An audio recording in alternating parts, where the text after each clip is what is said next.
శుక్లాంబరధరం విష్ణుం శశివర్ణం చతుర్భుజం ప్రసన్నవదనం ధ్యాయేత్ సర్వవిఘ్నోపశాంతయేత్. గురుర్బ్రహ్మా గురుర్విష్ణుః గురుర్దేవో మహేశ్వరః గురుః సాక్షాత్ పరబ్రహ్మ తస్మై శ్రీగురవై నమః. వ్యాసాయ విష్ణురూపాయ వ్యాసరూపాయ విష్ణవే నమో వై బ్రహ్మనిధయే వాసిష్ఠాయ నమో నమః. కూజంతం రామ రామీతి మధురం మధురాక్షరం ఆరుహ్య కవితాశాఖాం వందే వాల్మీకికోకిలం. శృతిస్మృతిపురాణానాం ఆలయం కరుణాలయం నమామి భగవత్పాదశంకరం లోకశంకరం. వాగర్ధావివ సంపృక్తౌ వాగర్ధప్రతిపత్తయే జగతః పితరౌ వందే పార్వతీపరమేశ్వరౌ. సూక్తిం సమగ్రయతున స్వయమైవ లక్ష్మీః శ్రీరంగరాజమహిషీమధురైః వైదగ్ధ్యవర్ణగుణగుంభనగౌరవైర్యాం కండూలకర్ణకుహరాः కవయోధయంతి. హైమోర్ధ్వపుండ్రమజహన్మకుటం సునాసం మందస్మితం మకరకుండలచారుగండం బింబాధరం బహుళదీర్ఘకృపాకటాక్షం శ్రీవేంకటేశముఖమాత్మనిసన్నిధత్తాం. విమలపటీ కమలకుటీ పుస్తకరుద్రాక్షశస్తహస్తపుటీ కామాక్షీ పక్ష్మలాక్షీ కలిత విపంచీ విభాసి వైరించీ మనోజవం మరుతతుల్యవేగం జితేంద్రియం బుద్ధిమతాం వరిష్టం వాతాత్మజం వనరయూధముఖ్యం శ్రీరామదూతం శిరసా నమామి. ఆపదామపహర్తారం దాతారం సర్వసంపదాం లోకాభిరామం శ్రీరామం భూయో భూయో నమామ్యహం. నారాయణం నమస్కృత్య నరం చైవ నరోత్తమం దేవీం సరస్వతీం వ్యాసం తతో జయముదీరయేత్. హరి ఓం. పరమేశ్వర స్వరూపమైన సభకి నమస్కారం.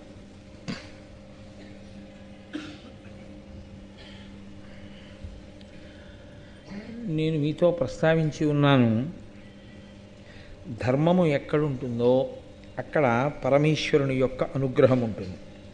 పరమేశ్వరానుగ్రహమునకు మార్గము ధర్మమును అవలంబించుటయే.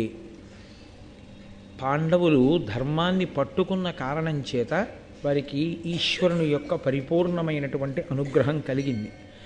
ఆ కలిగిన కారణం చేత వారికి ఆపదల నుంచి బయటపడడానికి కావలసినటువంటి సాధనములు అలా సమకూరే. విదురుని వంటి మహాపురుషుడు వారికి ఆనుకూల్యుడై ఆ ధృతరాష్ట్రుడు అతని కుమారులు కలిసి పాండవుల్ని ఎలా లాక్షాగృహమునందు దగ్ధం చేద్దామనుకుంటున్నారు అన్న విషయాన్ని తెలుసుకున్నవాడై ఆ కనకుణ్ణి పంపబట్టి ఆ సొరంగ మార్గంలో వాళ్ళు లక్క ఇల్లు తగలబడిపోయినప్పుడు ఎటువంటి ప్రమాదము లేకుండా బయటపడి ఆ అరణ్యానికి చేరుకున్నారు. చేరుకుని నిద్రపోతున్నటువంటి పాండవుల్ని భీముడు తన మిగిలిన సోదరుల్ని తల్లి అయినటువంటి కుంతీదేవిని చూచి బాధపడుతున్నటువంటి ఘట్టం దగ్గర నిన్న మనం ఆపి ఉన్నాం. ఇంతలో ఆ పక్కనే మద్ది చెట్ల యొక్క పెద్ద ఆ తోట ఒకటి ఉంది. ఆ మద్ది చెట్ల వెనకాతలే ఉన్నాడు రాక్షసుడు. అతని పేరు హిడింబుడు. అతను మహాభారతంలో ఈ ఘట్టం ఆదిపర్వంలో చాలా చాలా గొప్ప ఘట్టం, చాలా ప్రత్యేకమైన ఘట్టం. ఎందుకంటే ఈ ఘట్టం భీమసేనుడి వలన రక్షణ పొందడం ఒక ఎత్తు అయితే, ఇది తరువాతి కాలంలో అర్జునుణ్ణి కాపాడింది. అర్జునుణ్ణి ఈ ఘట్టం కాపాడి ఉండకపోతే కురుక్షేత్ర సంగ్రామం ఇంకోలా తిరిగిపోయి ఉండుండేది. అసలు పాండవులకి విజయలక్ష్మి వరించే అవకాశం లేదు. ఇదే పునాది వేసింది అర్జునుడి ప్రాణరక్షణకు. ఈశ్వరుడి యొక్క అనుగ్రహము అంటూ ఉండాలి, కానీ ఆ అనుగ్రహం ఎప్పుడో రావలసినటువంటి ఆపద నుంచి తప్పించడానికి ఇప్పుడే కావలసినటువంటి సంభారములను సమకూరుస్తుంది. ఆయన అనుగ్రహం లేదనుకోండి, ఇప్పుడు బాగుంది అనిపించినటువంటి వర్తమానంలోని సంఘటన భవిష్యత్తులో చాలా ఉపద్రవాన్ని తీసుకొచ్చేదై ఉంటుంది. అది సర్వకాలముల యందు రక్షణ కల్పించేదిగా ఉండాలి అంటే ఒక్క ఈశ్వరుని యొక్క అనుగ్రహము వినా మార్గము వేరొకటి ఉండదు. అందుకే ఆ హిడింబుడు అక్కడే ఉన్నాడు. ఆయన నరమాంసభక్షకుడు, ఆయన మనుష్యుల్ని తింటాడు. అందున నిద్రపోతున్న వారిని తినేయడం అంటే చాలా తేలిక. ఒళ్ళు తెలియకుండా నిద్రపోతున్నటువంటి అన్నదమ్ములు తల్లి అక్కడుండగా భీమసేనుడు ఎక్కడో సరోవరానికి వెళ్ళి మంచినీళ్లు తేవడం కోసమని వెళ్ళాడు. నిజంగా ఈ సమయంలో, ఆ నిద్రపోతున్న సమయంలో ఏ ఉపద్రవం జరగకుండా హిడింబాసురుని యొక్క దృష్టి వాళ్ళ మీద పడకుండా కాపాడినవాడు ఎవరయ్యుండి ఉండాలి? అక్కడ మన కంటికి కనపడడానికి సాక్ష్యంగా ఎవరూ లేరు, ఇదిగో ఫలానా వాళ్ళు రక్షించారు అని. భీముడు తిరిగి వచ్చి చెట్టు కింద కూర్చుని తాను కూడా నిద్రపోవడం మొదలుపెట్టాడు అనుకోండి. సాధారణంగా లోకంలో ఎలా ఉంటుందంటే, అసలు బడలిక ఎవరు ఎక్కువ పొందారో వాడికన్నా తక్కువ బడలిక పొందినటువంటి వ్యక్తి నిద్రపోతున్నాడు అనుకోండి, దాని ప్రభావం పక్కనున్న వాడి మీద పడుతుంది. అందుకే ఆవలింతకు అన్నదమ్ములు ఉన్నారు అంటారు. ఒకడు ఆవలించారనుకోండి, పక్క వాళ్ళకి ఆవలింత వస్తుంది. అందుకే మీరు సాధారణంగా చూడండి, ఆర్టీసీ బస్సెస్లో డ్రైవర్కి సమాంతరంగా ఉండేటటువంటి సింగిల్ సీట్లో కూర్చున్న వ్యక్తి ఆవలిస్తున్నా నిద్రపోతున్నా డ్రైవర్లు ఒప్పుకోరు. నువ్వు వెనక్కి వెళ్ళిపోయి కూర్చో అంటారు.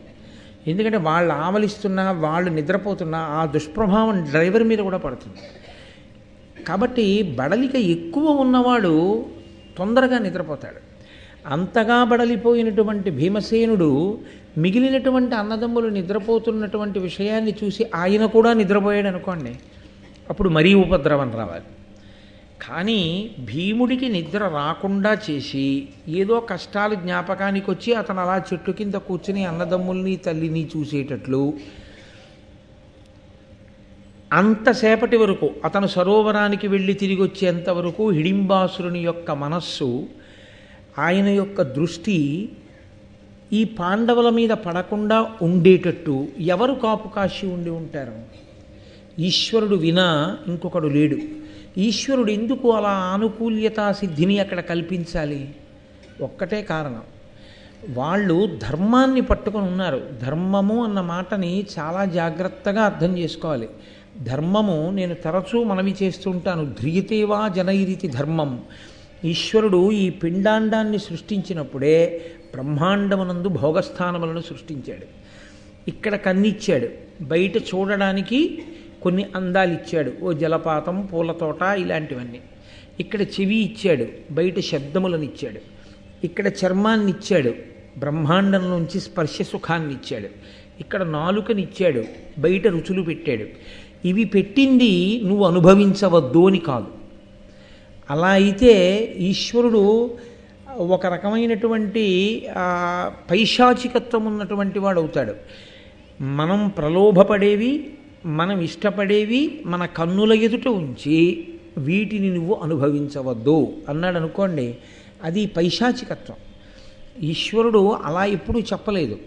ధర్మము అన్న మాటకు అర్థం ఏమిటంటే, బ్రహ్మాండములోని సుఖములను ఈ పిండాండము పొందడానికి ఆయన ఒక నియతి ఏర్పాటు చేశాడు, ఒక కట్టుబాటు ఏర్పాటు చేశాడు. నువ్వు ఇలా అనుభవించు, నేనేమీ అనను. ఈ కంటితో చూడు, ఈశ్వర ప్రసాదంగా చూడు. నాలుకతో తిను, సాత్వికమైన పదార్థాన్ని తీసుకుని ఈశ్వరార్పణం చేసి ఒకరికి పెట్టి తిను. చెవితో మధురమైన శబ్దములను విను, భగవత్ సంబంధమైన విషయములను విను తప్ప పనికిమాలినవన్నీ చెవులతో వినవద్దు.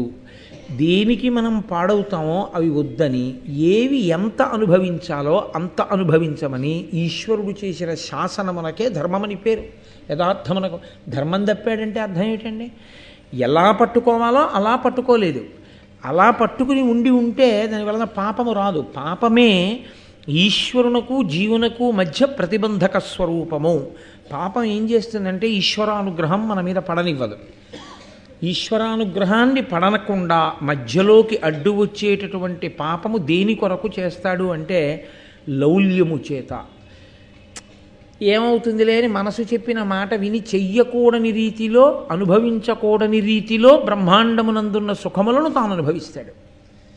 ఈశ్వరుడికి పెట్టకుండా, నివేదన చెయ్యకుండా తాను తినేయడం దొంగ బుద్ధి. యజమానికి తెలియకుండా సేవకుడు అనుభవించకూడదు.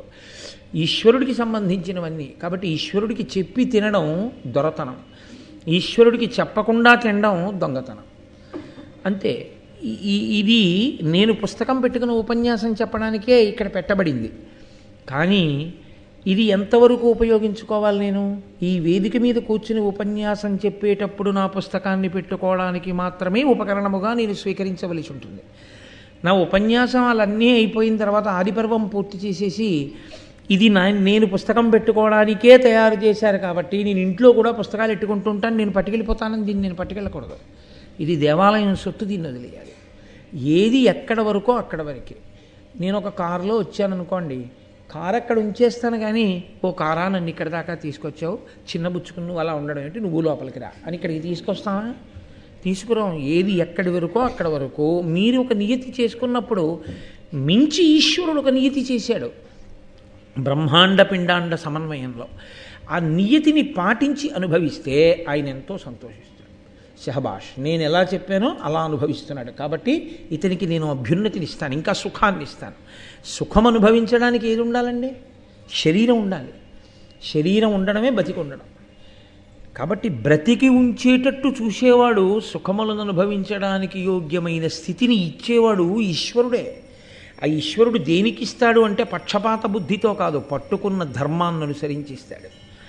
కాబట్టి ఇప్పుడు హిడింబాసురుని నుండి రక్షణ చేస్తున్నవాడెవరు? ఈశ్వరుడే. కనబడ్డాడా అండి? అక్కడ కనపడక్కర్లేదు. ఆయన అంతటా ఉంటాడు, ఎప్పుడూ ఉంటాడు, ఉండి రక్షణ చేస్తూ ఉంటాడు. ఇప్పుడు భీముడు వచ్చి చెట్టు కింద కూర్చుని పరివేదన పొంది నిద్రపోకుండా కూర్చున్నప్పుడు, ఇందులో మళ్ళీ చిత్రం ఏమిటో తెలుసా అండి? శరీరము పొందినటువంటి బడలిక చేత సుఖమనేటటువంటి లక్షణాన్ని ఊహించకుండా నిద్రకు ఉపక్రమిస్తాం మనం. మీరు లోకంలో చూడండి, బాగా బడలిపోయిన వాడికి మంచి పడకక్కర్లేదు, నిద్రపోతాడు. ఎంత బడలిపోయి ఉన్నా నిద్ర ఎప్పుడు రాదో తెలుసా అండి? మనసు యందు ఆందోళన ఉంటే. ఎంత అలిసిపోయి ఉండనివ్వండి, నిద్ర రాదు. ఎందుకంటే మనసు ఆందోళనకి గురి అయితే రాదు. భీముడి మనసు ఆందోళనకి గురి అయి ఉండి ఉండకపోతే ఏమో ఆ చెట్టుకే వీపు అంచి నిద్రపోయేవాడేమో. ఆయన మనసులో ఆందోళన కలిగేటట్టు చేసినవాడు కూడా ఈశ్వరుడే. దానివలన ఆయనకి నిద్ర రాలేదు. ఆ నిద్ర రాకపోవడమే రక్షించింది పాండవుల్ని. ఏమండి, నిద్రలో పాండవుల్ని ఎత్తుకెళ్తే చంపలేరా? అది వేరు మాట. కుంతీదేవిని పట్టుకెళ్ళిపోతే రాక్షసుడు ఎంతసేపు చంపాలన్నా ఒక ఆడదాన్ని, అది పెద్ద విశేషమా? కానీ అసలు అటువంటి కీడు జరగకుండా ఉంది అంటే అది కేవలము ఈశ్వర ఇచ్ఛ. ఇన్ని కదలికలకు కారణమైన వాడెవడో వాడే ఈశ్వరుడు. నేను మీతో తరచుగా ఆ మాటే చెప్తున్నాను. ఎక్కడెక్కడ కదలికలు ఆనుకూల్యతా సిద్ధిని పొందినా, ఎక్కడెక్కడ కదలికలు ప్రతికూలతని సిద్ధింపచేసి ఆపదని తెచ్చినా అది పరదేవత యొక్క నిర్ణయము చేతనే. కాబట్టి ఇప్పుడు పరమేశ్వరుడే ఈ నిర్ణయాన్ని చేశాడు. ఇప్పుడు చూశాడు హిడింబుడు, ఆయనకి వాసన వచ్చింది. ఆయనకి అదొక శక్తి. మనం ఏదైనా మనం తినే మధురమైనటువంటి పదార్థం యొక్క వాసన తగిలిందనుకోండి, యాలుకలు ఇటువంటి సుగంధ ద్రవ్యాలు నూరుతున్నారనుకోండి, ఏమిటో మంచి పిండి వంట వండుతున్నట్లున్నారు, మంచి వాసన వస్తోందంటాం. ఏలాలవంగ ఘనసార సుగంధి తీర్థం దివ్యం వియచ్చరితి హేమ ఘటేషు పూర్ణం అన్నట్టు. ఆయనకి ఇష్టమైంది ఏమిటి? ఆయన తినడానికి ఇష్టపడేది నరమాంసం. కాబట్టి నరులు ఎక్కడైనా ఉంటే ఆయనకి దాని వాసన తగులుతుంది. ఇక్కడ ఎవరో మనుష్యులు ఉన్నారు. ఆయన తన చెల్లెలు హిడింబాసురుని చెల్లెలు కాబట్టి హిడింబా అని పిలిచారు. ఆవిడ్ని పిలిచి అన్నాడు, ఇందులకిమ్మెయిన్ మనుజులెన్నడు ఒత్తురేని ఆనందము పొంది నిర్భయమునన్ శయనింతురే ఇట్లు వంటయిల్ కుందేలు సొచ్చే వేగచని కోమలి వారల చంపి తెచ్చి నా కొందగ వండిపెట్టు రసోత్కట మానవ మాంసఖండముల్. ఏమిటి విశేషం ఇవాళ హిడింబా చూడు. అసలు మనుష్యుడన్నవాడు ఇటువైపుకి రాడు, ఎందుకంటే నేనున్నానని. ఒకవేళ వచ్చాడనుకో, అయ్య బాబోయ్ తెలియకొచ్చారని తొందరగా పారిపోతాడు. వచ్చినవాడు కూర్చోడు, వీళ్ళు ఆదమరిచి నిద్రపోతున్నారు. ఏమి నా అదృష్టం. కాబట్టి ఇప్పుడు ఏమనుకోవాలి? అదృష్టం నన్ను వరించింది అనుకోవాలి. కూర్చున్నవాడు ఉన్నాడని ఆయన అనుకోలేదు, పడుకున్నవాడని చూసి సంతోషపడుతున్నాడు అని ఆయన అన్నాడు. వంట ఇంటిలోకి కుందేలు వచ్చింది అన్నాడు. మనం ఇది తెలుగులో సామెతగా వాడుతుంటాం, వంటింట్లోకి కుందేలు రావడం అంటే అసలే ఆయన మాంసం తినేవాడు. దానికి తోడు కుందేలు వంటింట్లోకే వచ్చేస్తే ఇంకేముంది? కాసేపట్లో కుందేలు ఆయనగా మారిపోతుంది కదా. అందుకని వంట ఇంటిలోకి కుందేలు వచ్చింది. అదిగో వాళ్ళు ఇక్కడికి వచ్చి పడుకుని నిద్రపోతున్నారు, మరీ తేలిక ఇప్పుడు వీళ్ళని పట్టుకోవడం. కాబట్టి తొందరగా ఆ నరమాంస ఖండములతో నాకు మంచి రుచికరమైనటువంటి భోజనాన్ని తయారు చేసి పెట్టు, వెళ్ళి చంపి తీసుకురా. ఇక్కడ మీరు ఒక విషయాన్ని బాగా గుర్తుపట్టవలసి ఉంటుంది. హిడింబకి అంతకుముందు నరుల్ని చంపడం, వండడం, తీసుకొచ్చి అన్నయ్యకి పెట్టడం అలవాటు లేకపోతే అంత తేలికగా వెళ్ళి వాళ్ళని చంపేసి వడ్డీ తెచ్చిపెట్టు అనడు కదూ. కాబట్టి ఆవిడకి అలవాటు ఉంది, ఆవిడ అలా తీసుకొచ్చి వండి పెడుతూ ఉంటుంది. కానీ ఆవిడ కూడా అన్నయ్య గారు తనకి ఏ కార్యాన్ని నిర్దేశించాడో దాన్ని తీర్చడం కోసమే ముందు బయలుదేరింది. కాబట్టి అన్నయ్య కింద చెల్లెలుగా అన్నయ్య మాటని శిరోధార్యంగా భావించి వచ్చింది. వచ్చి ఆవిడ చెట్టు చాటున నిలబడి చూసింది. పడుకున్న వాళ్ళు సరే నలుగురు పడుకున్నారు. తల్లి కుంతీదేవి పడుకుంది. చెట్టు కింద కూర్చునున్నాడు ఒక ఆయన. ఈవిడ దృష్టి ఆయన మీద పడింది. ఆయన్ని చూసింది. వనజాతాయత నేతృ ఉన్నత బృహద్వక్షస్థలున్ సింహ సంహనను పాండవ సింహమున్ హృదయ జన్మాకారు ఉజ్జన్మహాశనికల్పస్థిరబాహు చూచుచు మనోజాతాగ్ని సంజాత వేదనయై రాక్షసి కామరూపధర్మత్య స్త్రీ స్వరూపంబుతోన్. భీముని యొక్క బాహ్యస్వరూపాన్ని చెప్తున్నారు.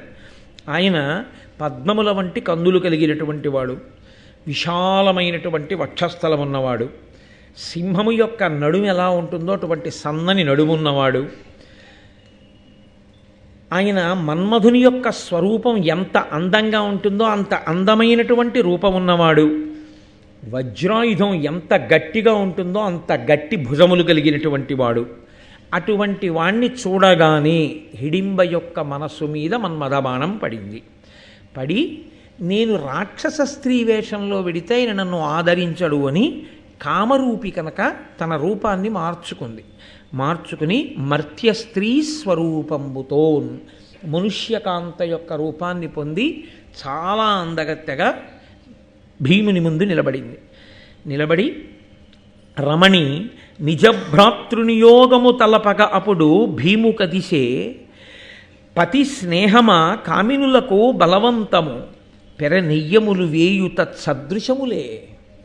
నన్నయ్య గారు ఒక అద్భుతమైనటువంటి మాట ఒకటి వేశారు ఇక్కడ. ఆయన అన్నారు, రమణి నిజభ్రాతృ నియోగము తలపక అప్పుడు భీము కదిసే.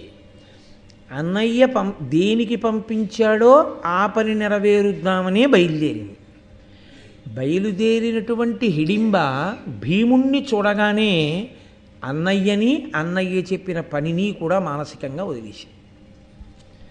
వదిలేసి ఇప్పుడు ఆమె భీముని పక్షాన చేరిపోయింది. ఇందువలన నన్నయ్య గారు అద్భుతమైన మాట ఒకటి చెప్తున్నారు. పతి స్నేహమ కామినులకు బలవంతము.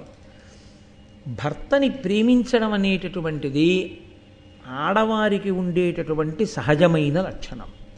దాని ముందు 1000 స్నేహములు కూడా. స్నేహము అన్న మాటని మీరు కొంచెం జాగ్రత్తగా అర్థం చేసుకోవాల్సి ఉంటుంది. స్నేహము అంటే ఏమిటో తెలుసా అండి? బాగా అర్థం కావాలి అంటే నేను దాన్ని చెప్పాలంటే బీయింగ్ స్టికీ అని. బీయింగ్ స్టికీ అంటే అంటిపెట్టుకుని ఉండుట. అంటిపెట్టుకుని ఉంటే స్నేహం అంటారు. ఎప్పుడూ మనసులో ఆయన గురించి ఏదో ఆలోచిస్తూ ఉంటే, నా మిత్రుడు చాలా మంచివాడని నేను ఎవరో నా స్నేహితుడి గురించి ఆలోచిస్తున్నాను అనుకోండి, నేను ఆయనని అంటిపెట్టుకుని ఉన్నాను అని గుర్తు. ఈ అంటిపెట్టుకోవడం అన్న దానికే ఊడిపోవడం అన్న లక్షణం కూడా ఉంది. అంటుకున్నది ఏదో ఊడిపోతూ ఉంటుంది కూడా. చాలా అంటుకుంటాయి, ఒకటంటుకోదు. జీవితంలో అంటుకునేవి ఒక్కటే అంటుకోవాలని ఏం లేదు, చాలా అంటుకుంటాయి. అందులో ఈయన నా స్నేహితుడు అంటాను, ఆయన నా స్నేహితుడు అంటాను, ఆయన నా స్నేహితుడు అంటాను. బోళ్ళంతమంది స్నేహితులు అంటే ఇంతమంది నన్ను అంటుకున్నారు. తమ్ముడు అంటుకున్నాడు, అన్నయ్య అంటుకున్నాడు, ఇవన్నీ అంటుకున్నాయి అనుబంధములుగా. ఇవన్నిటికన్నా పెద్దదైపోతుందట ఒక అంటుకోవడం. ఎవరాయనంటే భర్త అన్న ఆ స్నేహభావం అది అంటుకోగానే ఆడది దీన్ని అంటిపెట్టుకుని ఉండడం కోసం మిగిలిన వాటిని విడిచిపెట్టేస్తుందట కూడా. అందుకు నెలకి 3 వానల్లో ఒక వాన కురిపించమని చెప్పారు. పతివ్రత అయిన స్త్రీ కారణంగా ఒక వాన కురియాలి అని చెప్పారు. ఎందుకో తెలుసా అండి? పుట్టింది ఒక చోట, తల్లిదండ్రుల మీద ప్రేమ ఉండదా? ఉంటుంది. ఆ తోడ పుట్టిన వాళ్ళ మీద ప్రేమ ఉండదా? ఉంటుంది. తను పుట్టి పెరిగిన ప్రదేశం మీద ప్రేమ ఉండదా? ఉంటుంది. తను తన చుట్టూ ఉన్నటువంటి స్నేహితులు, ఆ వాతావరణం, దీని మీద ప్రేమ ఉండదా? ఉంటుంది. భర్త ఎప్పుడు వచ్చాడు జీవితంలోకి? ఒక 15 రోజుల క్రితం వచ్చాడు, తాళి కట్టిన తర్వాత 15 రోజుల క్రితం వచ్చాడు తప్ప నిజానికి అతనికి సంబంధించినటువంటి గుణగణములు ఏమీ ఆమెకి తెలియదు. ఈమె గురించి ఆయనకి తెలియదు. ఇవన్నీ ఎప్పటి నుంచో అంటుకున్నవి. తాను పుట్టినప్పుడే ముందు పుట్టేసిన వాళ్ళు అంటుకున్నారు, తాను పుట్టిన తరువాత పుట్టిన వాళ్ళు అంటుకున్నారు, తాను పుట్టి పెరుగుతున్నప్పుడు సమాజంలో చాలామంది అంటుకున్నారు, అంటే స్నేహాలు అయ్యాయి. ఇన్నీ వదిలేసింది. ఏదంటుకున్నందుకు? ఆయన అంటుకున్నందుకు ఇంతమందిని వదిలేసి విమానం ఎక్కి అమెరికా వెళ్ళిపోయాడు. ఎవరిని చూడాలి ఇప్పుడు? అమ్మ కనపడుతుందా? 2 రోజులు కూతుర్ని విడిచిపెట్టి అమ్మ ఊరెడితే ఫోన్ చేసి అమ్మ ఎప్పుడొచ్చేస్తావమ్మా, అమ్మ ఎప్పుడొచ్చేస్తావమ్మా, నాన్నగారండి ఎప్పుడొచ్చేస్తారండి అనే పిల్ల అలా అనదు. ఏమి ఎలా వదిలేసింది అంత తేలిగ్గా? తండ్రిని ఎలా వదిలేసింది, తల్లిని ఎలా వదిలేసింది, తోబుట్టువుల్ని ఎలా వదిలేసింది, ఉన్న ఊరిని ఎలా వదిలేసింది, స్నేహితుల్ని ఎలా వదిలేసింది. ఒక్కటి పెద్దదంటుకుంటే మిగిలినవన్నీ వదిలిపెడుతుంది. ఇది ధార్మికత అంటారు, ధర్మము. భార్య, ఆమె ధర్మపత్ని, ఆమె యందు ధార్మికత ఉన్నది అన్న మాటకు అర్థం ఏమిటో తెలుసా అండి? ఆయనకు భార్యగా స్నేహం అంతే తప్ప ఇక ఆ స్థానంలోకి ఇంకోళ్ళు రారు. అన్నయ్య స్థానంలోకి చాలామంది వస్తారు. తోడబుట్టినవాడే అయ్యి ఉండక్కర్లేదు, మీరు మా అన్నయ్య గారు లాంటి వారండి అంటారు అని అన్నయ్య గారని పిలుస్తారు. అన్నయ్య గారిని పిలిచిన తర్వాత అన్నయ్య లాంటి వాడే. తమ్ముడు గారు అంటారు, తమ్ముడు గారు లాంటి వారే. మా తండ్రి గారు లాంటి వారు అంటారు, బాబాయ్ గారు అంటారు, పెదనాన్నగారు అంటారు. మీరు మామయ్య గారు లాంటి వారిని మామయ్య గారు అంటారు. కానీ ఒక్క స్థానంలో మాత్రం ఆ స్థానంలో ఒక్కడే ఉంటాడు, భర్త ఒక్కడే. ఆ స్థానం యొక్క గొప్పతనం అంతే. ఆ అంటుకోవడం అదే పెద్ద అంటుకోవడం. ఆయన పక్కన ఉండనివ్వండి, దూరంగా ఉండనివ్వండి, ఎక్కడున్నా నేను ఆయన సొత్తు, ఆయనకు చెందినదానని ఆ భావన ముందు మిగిలిన భావాలు వదిలిపెట్టేస్తుంది అంతే. అది సహజంగా ఆడపిల్ల యందు ఉన్నది. అది ఉన్నది కాబట్టే ధర్మం నిలబడింది ఈ దేశంలో. అందుకే భోగకాంతగా స్వీకరించరు, ధర్మపత్నిగా స్వీకరిస్తారు. అంటే మీరు ఈ నన్నయ్య గారు చెప్తున్న ఈ పద్యంలో ఒక అపురూపమైన విషయాన్ని ఆయన ప్రవేశపెట్టారు. మనకి ఇప్పటి వరకు ఏం తెలుసంటే, హిడింబాసురుని చెల్లెలు అంటే హిడింబ చాలా పెద్ద రాక్షసి, ఆమె నరమాంసం తింటుంది, అన్నయ్యకి నరమాంసం పెడుతుంది, ఆమె భీముణ్ణి పాండవుల్ని చంపి తీసుకెళ్ళడానికి వచ్చింది. కాబట్టి ఇప్పుడు ఆమె భీముని యందు కామం కలిగి ఒకవేళ రూపాన్ని మార్చుకున్నా ఆమె బుద్ధి అంత మంచిది కాదేమో అన్న అనుమానం ఒకటి మనలో ఉండిపోతుంది కదా. నన్నయ్య గారు ఎంత గొప్ప పద్యంతో నివృత్తి చేస్తున్నారో చూడండి. ఆమె పతిభావమును పొందింది, ఆడది ఇలాంటి భావాన్ని పొందితే మిగిలినవి వదులుతుంది కదూ అన్నారు ఆయన. అంటే ఇప్పుడు ఆమె కామము ధార్మికమా, ఆమె కామము కేవలము భోగానురక్తియా? ఒక రాక్షస స్త్రీ స్వభావంతో పుట్టినది రాక్షస స్త్రీగా, కానీ ఆమె కోరుతున్నది భీముణ్ణి పతిగా. అంటే ఒకవేళ భీముడు కొంతకాలమే ఆవిడితో ఉండి వెళ్ళిపోయినా, కొంతకాలము ఉండి వెళ్ళిపోయిన కారణం చేత భీముణ్ణి తన కడుపున మోసి కొడుకుగా కంటుంది. ఆమెని పత్ని అంటారు, యజ్ఞంలో పక్కన కూర్చుంటుంది. భీముణ్ణి కడుపున మోసి భీముణ్ణి కొడుకుగా కంటుంది. అందుకని భీమతేజస్సే, భీమబలమే ఘటోత్కచ బలం. అలా కంటుంది. ఆ తర్వాత ఇంకా ఆమెకి భోగం అక్కర్లేదు. ఆమె నేను భీముని పత్నిని అని శేష జీవితం గడిపేస్తుంది. ఎలా గడిపేస్తుంది? చాలు, భీముని ప్రతిరూపం నాకు కొడుకుగా దొరికాడు, అతని లాలనలో పాలనలో ఆమె గడిపేయగలదు. ఆమెకి భర్త పక్కనే ఉండాలని కూడా లేదు. ఒక రాక్షస స్త్రీ పుట్టుక చేత లోపల పట్టుకున్న ధర్మం అంత గొప్ప ధర్మం. ఇది ఆమె మనస్థితికి కితాబ్. ఆమె ఎంత గొప్ప స్త్రీగానో పరిచయం చేస్తున్నారు. ఎందుకో తెలుసా అండి? దీని వెనకాతల ఒక కారణం ఉంది. హిడింబ ఇప్పుడు కానీ భీముడిని పెళ్లి చేసుకోవడం అంటే భీముడికి భార్య అయితే పాండురాజు గారికి వచ్చిన మొట్టమొదటి కోడలు. ఆమెకి కొడుకు ముందు పుడతాడు. ఆమెకి కొడుకు పుడతాడు కాబట్టి పాండురాజు యొక్క కుమారులైన పాండవులలో మొట్టమొదటి మనవడు కుంతీదేవికి హిడింబ వల్లే పుడతాడు. అటువంటి వంశాంకురం పుట్టే ముందు ఏ దైవము పడుకున్న వాళ్ళని రక్షించిందో ఆ దైవము ఒక పనికిమాలిన కాంతని భీముని పక్కకి ఎందుకు తీసుకొస్తుందండి? పైగా ఇటువంటి కాంతని తీసుకొస్తోంది అంటే భావిలో ఏదో గొప్ప రక్షణ జరగాలి కదా. కాబట్టి ఎన్నిటిని ఈశ్వరుడు సమకూరుస్తున్నాడో, ఒక రాక్షస స్త్రీ యందు ఎంత ధర్మం ఉన్నదో, ధర్మం అన్నది ఉండాలి కానీ ఉపాధి ఏది అన్న దాంతో సంబంధం లేదు. ధర్మం ఒకటి ఉంటే మీరు ప్రస్తుతి చేయవలసిందే, మీరు పొగడవలసిందే తప్ప జాతిని చూసి రాక్షస స్త్రీగా పుట్టింది కాబట్టి ఆవిడ ఎంత ధార్మికంగా ఉన్నా మేము భీముడికి భార్యగా ఒప్పుకోం అని తీర్పు చెప్పడానికి అంగీకారయోగ్యము కాదు. అంతే. ధర్మమే ప్రధానము. ఇతిహాసమైనటువంటి భారతం, పంచమవేదమైనటువంటి భారతం ధర్మాన్ని అంత గొప్పగా చూపిస్తుంది. కాబట్టి అటువంటి హృదయంతో ఆమె వచ్చి నిలబడి ఉంది. ఇప్పుడు ఆమె భీముడికి సమీపంగా వెళ్ళి భీముడితో అంది, పతివైన నిన్నుంచేకొని మా ఎన్న ఎగ్గు చెయ్యక కాచున్, మరి నీవా పతివి గుణాకరా ఈ జన్మమున మహాస్నేహమునన్. ఎంత పెద్ద మాట వేసిందో చూడండి. నువ్వు నాకు పతివైతే, భర్తవైతే నిన్ను మా అన్నయ్య చంపేయడు. మిగిలిన వాళ్ళ సంగతి అలా ఉంచు, నిన్ను చంపడం ఎందుకని అంటే నా బావగారు చెల్లెలి మొగుడు, అందుకని వదిలేస్తాడు. నా పసుపు కుంకాలు తుడిచేయుడుగా అన్నయ్య అయ్యుండి, అందుకని నీ జోలికి రాడు. నువ్వు మరి నీవ పతివి గుణాకరా ఈ జన్మమున మహాస్నేహమునన్, ఈ జన్మకంతటికీ నువ్వే నా పతివి అన్నాడు. రాక్షస స్త్రీల లక్షణం ఎలా ఉంటుందంటే, ఒకరిని భర్తగా స్వీకరించి ఆయన శరీరం పడిపోయినా సరే వాళ్ళకి అందంగా కనపడితే ఇంకో పురుషుడి దగ్గరికి వెడతారు. రామాయణంలో శూర్పణఖను చూడలా మీరు? రాముడి దగ్గరికి వెళ్ళలా? కానీ ఈమెంటోంది, నేను అటువంటి దానిని కాను, నేను గుణాకర, గుణములకు సముద్రము వంటి వాడా, నేను నిన్ను చూశాను, మన ఇద్దరి మధ్య స్నేహం ఆజన్మాంతరం. నేను ఈ జన్మ ఉన్నంత వరకు, జన్మ అంటే ఈ శరీరం, ఈ శరీరము పుట్టింది, మళ్ళీ ఈ జన్మ పోయిందల్లా ఎప్పుడు? ఈ శరీరం పడిపోయినప్పుడు.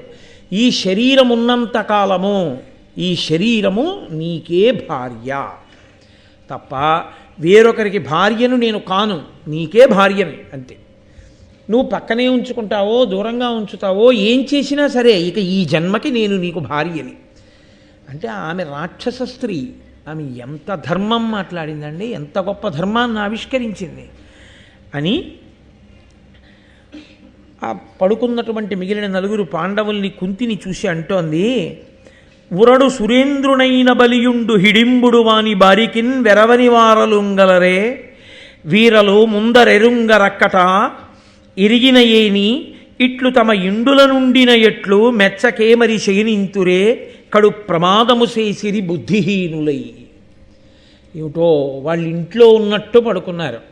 చూడండి, మనం ఈ మాట ఎక్కువ వాడుతుంటాం, మా ఇంట్లో ఉన్నట్టుందండి అంటాం.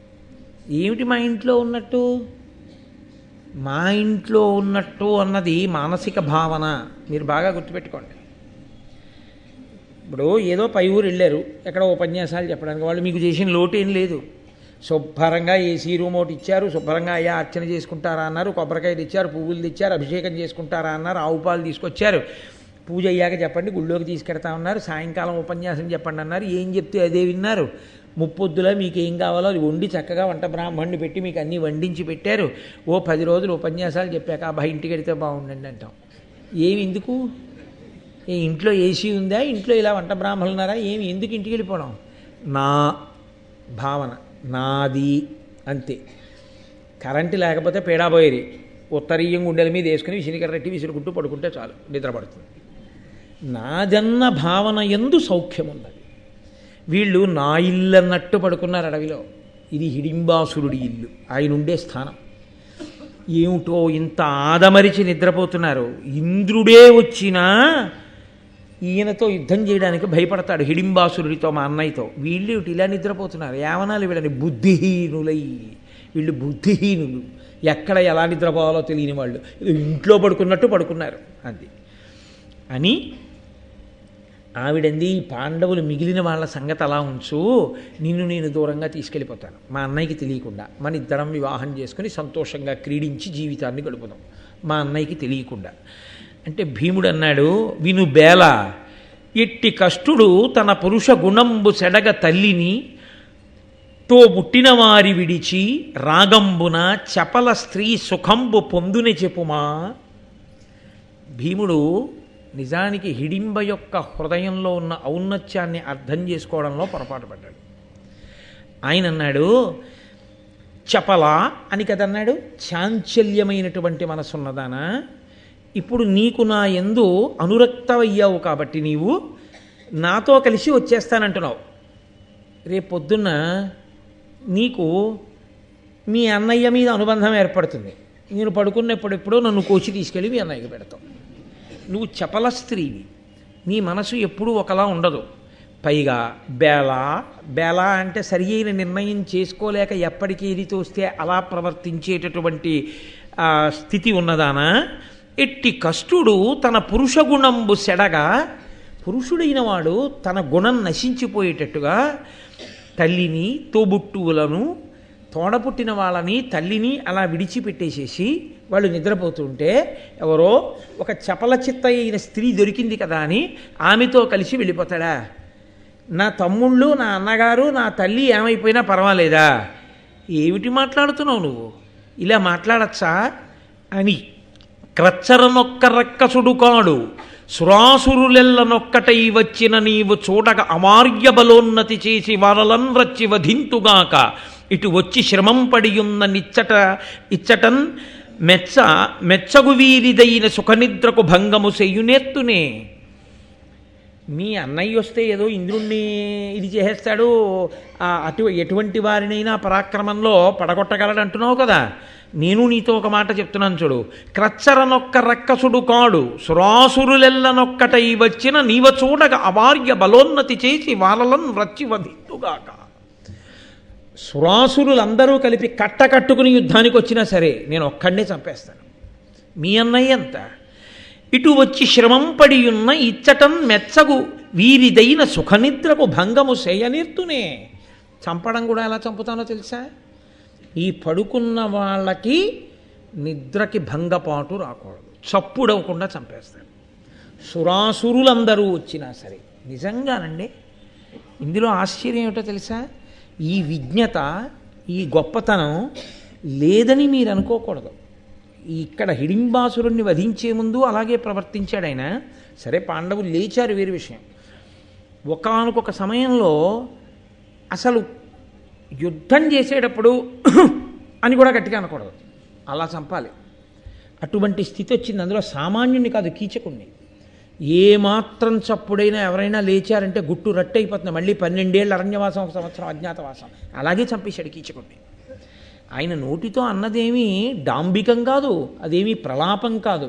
ఆయన నిజంగా అటువంటి సమర్థుడు.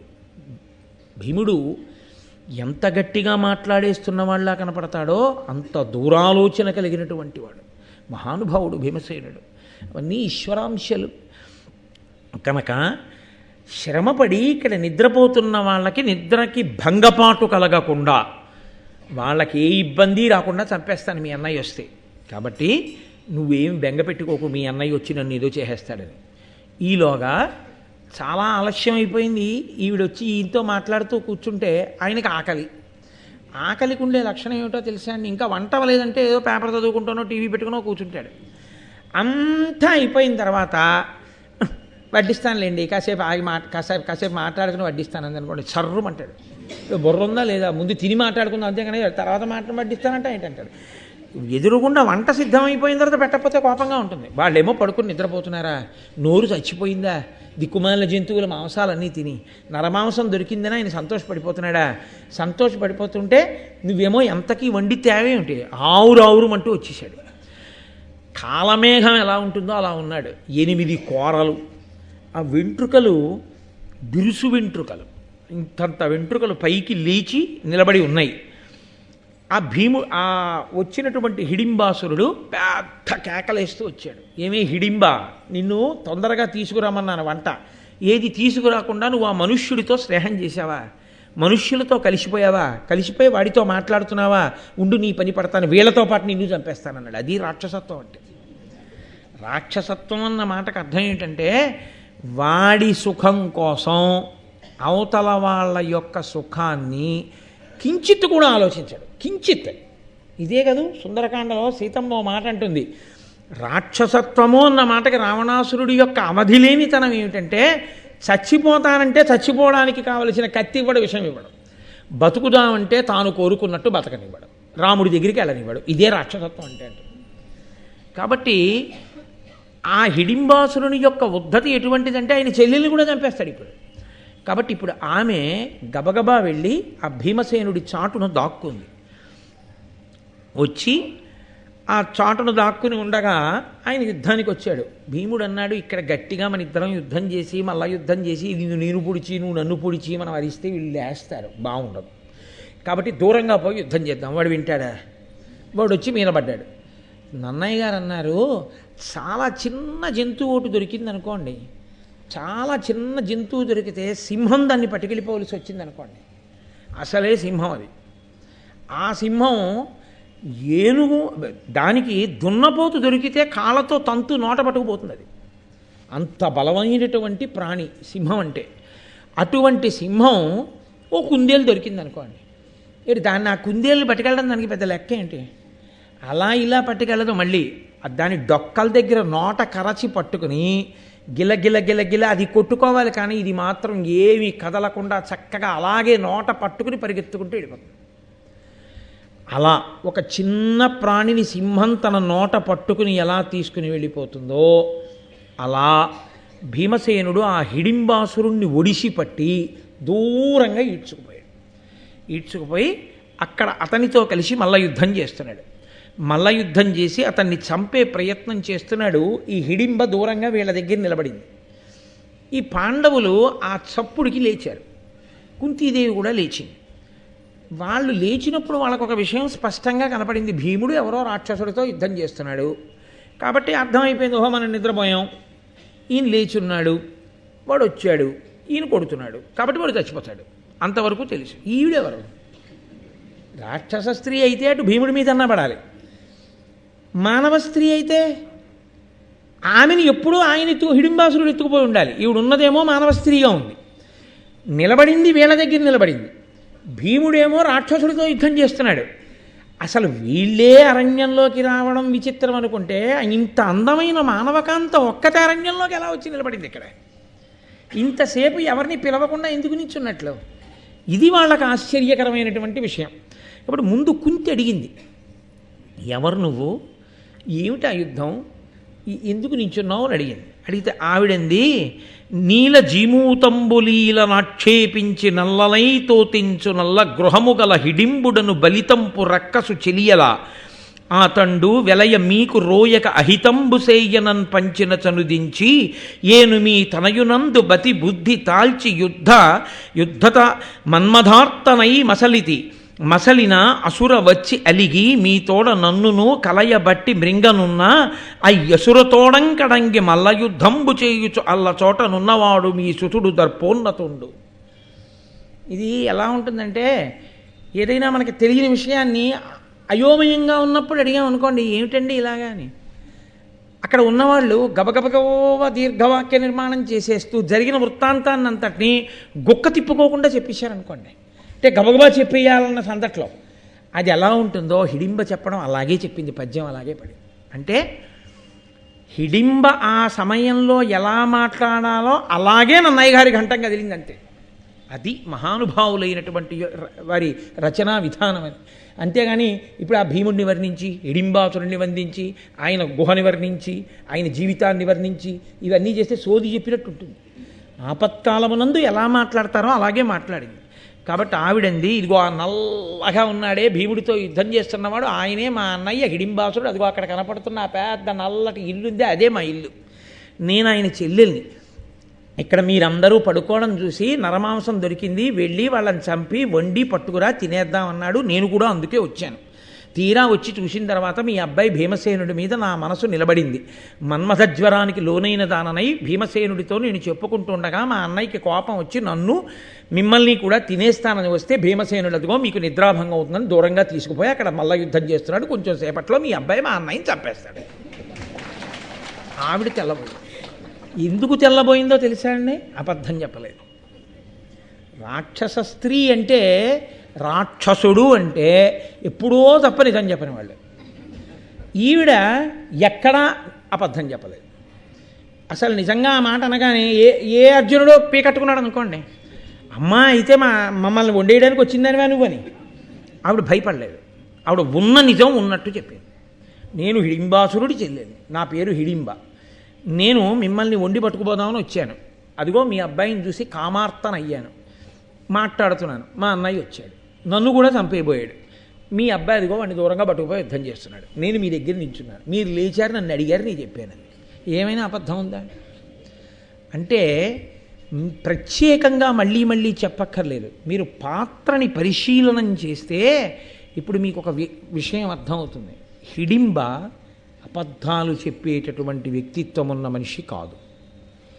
ఆమె యుద్ధం అంటూ జరుగుతున్నప్పుడు మీరు ఒక విషయాన్ని గమనించండి, జయాపజయములు విధి నిర్ణీతములు. అంత బలం ఉన్న రామరాయలు వారు చచ్చిపోయాడు తల్లికోట యుద్ధంలో. ఏం చెప్పగలం? అభిమన్యుడు చనిపోలా, ఘటోత్కచుడు చనిపోలా. యుద్ధం అన్న దాంట్లో ఎటైనా ఉంటాయి. అంత గొప్ప బలం ఉన్నటువంటి వాడు గంధర్వుడి చేతిలో ఆ విచిత్రవీర్యుడు చనిపోలా. అలా లోకంలో చిత్ర విచిత్రమైన పరిస్థితులు ఉంటాయి. కాబట్టి ఇప్పుడు ఒకవేళ భీమసేనుడికి ఏమైనా అయితే, నేను రాక్షసుడి చెల్లెల్ని అని చెప్పేస్తే వీళ్ళు నన్ను చంపేస్తే, అందుకని కొంత చెప్పి కొంత చెప్పకుండా ఊరుకోవచ్చు కదా. ఆవిడ అలా చెప్పలేదు, ఆవిడ ఉన్నది ఉన్నట్టు చెప్పింది. అంటే ఇప్పుడు ఆవిడ త్రికరణ శుద్ధిగా వాళ్ళతో బంధుత్వాన్ని కోరుతోంది. అంటే వాళ్ళు అంగీకరించలేదు, కానీ ఆవిడ ఆ ఇంటి కోడలైపోయింది. కాబట్టి మా అత్తగారు, మా బావగారు, మా మరుదులు, వాళ్ళకి నేను అబద్ధాలు ఆడడం ఏంటి? నేను ఉన్నది ఉన్నట్టు చెప్పేయాలి. ఇప్పుడు నేను హిడింబాసురుడికి శత్రువుని తప్ప నేను వీళ్ళకి శత్రువుని కాను, నేను వీళ్ళింటి కోడల్ని. ఆవిడ మనసు నిలబడిపోయింది అంతే. ఇది ఒక రాక్షస స్త్రీ యందు ఇంత రుజుత్వం ఉండడం, ఇటువంటి స్త్రీ అక్కడ కనపడడం పాండవులకు ఏదో గొప్ప మేలు జరగబోతోంది అనడానికి సూచన. అప్పుడు వెంటనే ముందు అర్జునుడు ఏం చేశాడంటే, ఇంకా మిగిలిన లొల్లి ప్రశ్నలు మొదలట్లేదు. ఈ లోకంలో ఇలాంటి సందర్భంలో ఏమవుతుందంటే, ఆవిడ ఎంత సంక్షిప్తంగా చెప్పిందో దాని యొక్క పవిత్రతని అర్థం చేసుకోవాలి తప్ప ఇంకా గుచ్చి గుచ్చి ప్రశ్నలు వేసే ప్రయత్నం చేయకూడదు. ముందు జరుగుతున్న కార్యాన్ని చూడాలి. అక్కడ యుద్ధం చేస్తున్నాడు. గబగబా అర్జునుడు భీముడి దగ్గరికి వెళ్ళి అన్నాడు, ఇది పూర్వ సంధ్య, తెల్లవారుతోంది. తెల్లవారే సమయంలో బ్రాహ్మీ ముహూర్తానికి ముందు రాక్షసులకి ఆనుకూల్యమైన కాలం ఏర్పడుతుంది, రౌద్రమైన కాలం. ఆ కాలంలో రాక్షస బలం ఎక్కువగా ఉంటుంది. ఆ ముహూర్తం కానీ ఉన్నదో ఆ సమయంలో రాక్షసుడి బలం పెరుగుతుంది. కాబట్టి అది రాకుండా నువ్వు వీడిని చంపేసేయి తొందరగానన్నాడు. కాబట్టి భీముడు వెంటనే తొందరపడి వాణ్ణి పట్టుకుని ఎత్తి 100 మార్లు గిర్ర తిప్పి వెన్నుపాము మీద ఒక్క దెబ్బ కొట్టాడు.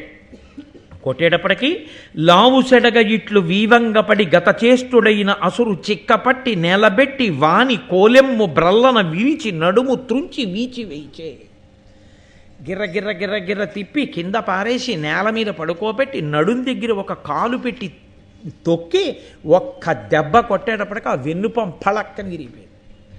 ఆ నడుం విరిగిపోయినటువంటి వాడిని పట్టుకుని ఏదో ఇలా తిప్పి ఇలా తుంపేస్తే తెగిపోయేది ఎలా తెగిపోతుందో అలా నడుము దగ్గర ఇలా తిప్పి 2 ముక్కల కింద తుంపేసి విసిరత పారేశాడు. నడుం దగ్గర మొక్క ఓవేపుకి, నడుం పైన మొక్క ఓవేపుకి విసిరి పారేసి మళ్ళీ ఆ ముహూర్తం రాకుండా చంపమన్నావు, చంపేశాడు అని ఆయన తిరిగి వచ్చేసాడు. అది భీమబలం అంటే అలా ఉంటుంది. అది సామాన్యమైనటువంటి బలం కాదు. అదే అంటుంది కుంతి ఎదరొక సన్నివేశంలో. కాబట్టి ఇప్పుడు ఈమెని అడిగింది కుంతి, నువ్వు మనుష్య స్త్రీ రూపం ఎందుకు దాల్చావు, ఎందుకు వచ్చి ఇక్కడ నిలబడ్డావు, ఎందుకు ఇవన్నీ మాతో చెప్పావు అని. అంటే ఆవిడ ఒక యథార్థమైన మాట చెప్పింది. ఆవిడంది, నేను మీ అబ్బాయి ఎడల మన్మథతాపమునకు గురి అయ్యున్నాను. మీరు మీ అబ్బాయిని ఇచ్చి నాకు పెళ్లి చేయకపోతే, నేను మీ అబ్బాయితో కలిసి ఉండకపోతే నేను ఆ మన్మథ జ్వరాన్ని ఓపలేక చచ్చిపోతాను, నా ప్రాణాలు పోతాయి, నేను ఆత్మహత్య చేసుకోక్కర్లేదు, నేనే చచ్చిపోతాను అన్నాడు. కుంతీదేవి వింది. ఇందులో చాలా పెద్ద మలుపు సుమండి, అదేం సామాన్యమైన విషయం అని మీరు అనుకోకూడదు. ఆవిడ చాలా స్పష్టంగా త్రికరణ శుద్ధిగా స్వచ్ఛమైన హృదయంతో ఉన్నది ఉన్నట్లు మాట్లాడింది హిడింబ.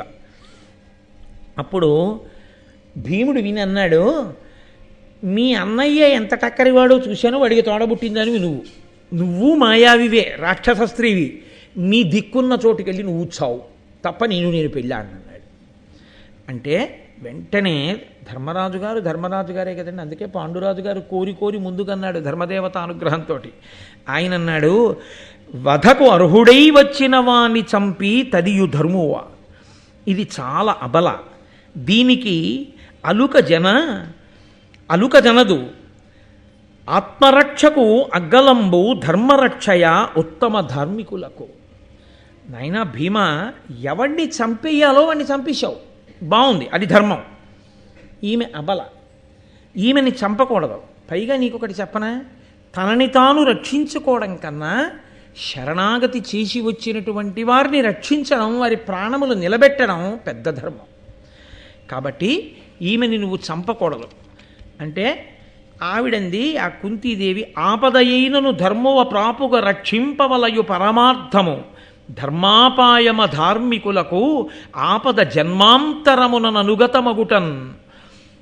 ధర్మరాజు గారు చెప్పేటటువంటి మాటలు ఆ సందర్భానికి అన్వయమయ్యేవి కావు, అప్పటికీ ఆ సందర్భానికే అన్వయమయ్యేవి కావు, ఎప్పటికీ అన్వయమయ్యేవి. ఆయన ఎంత గొప్ప మాట అన్నాడంటే, ఆపదయైనను ధర్మువ ప్రాపుగా రక్షింపవలయు.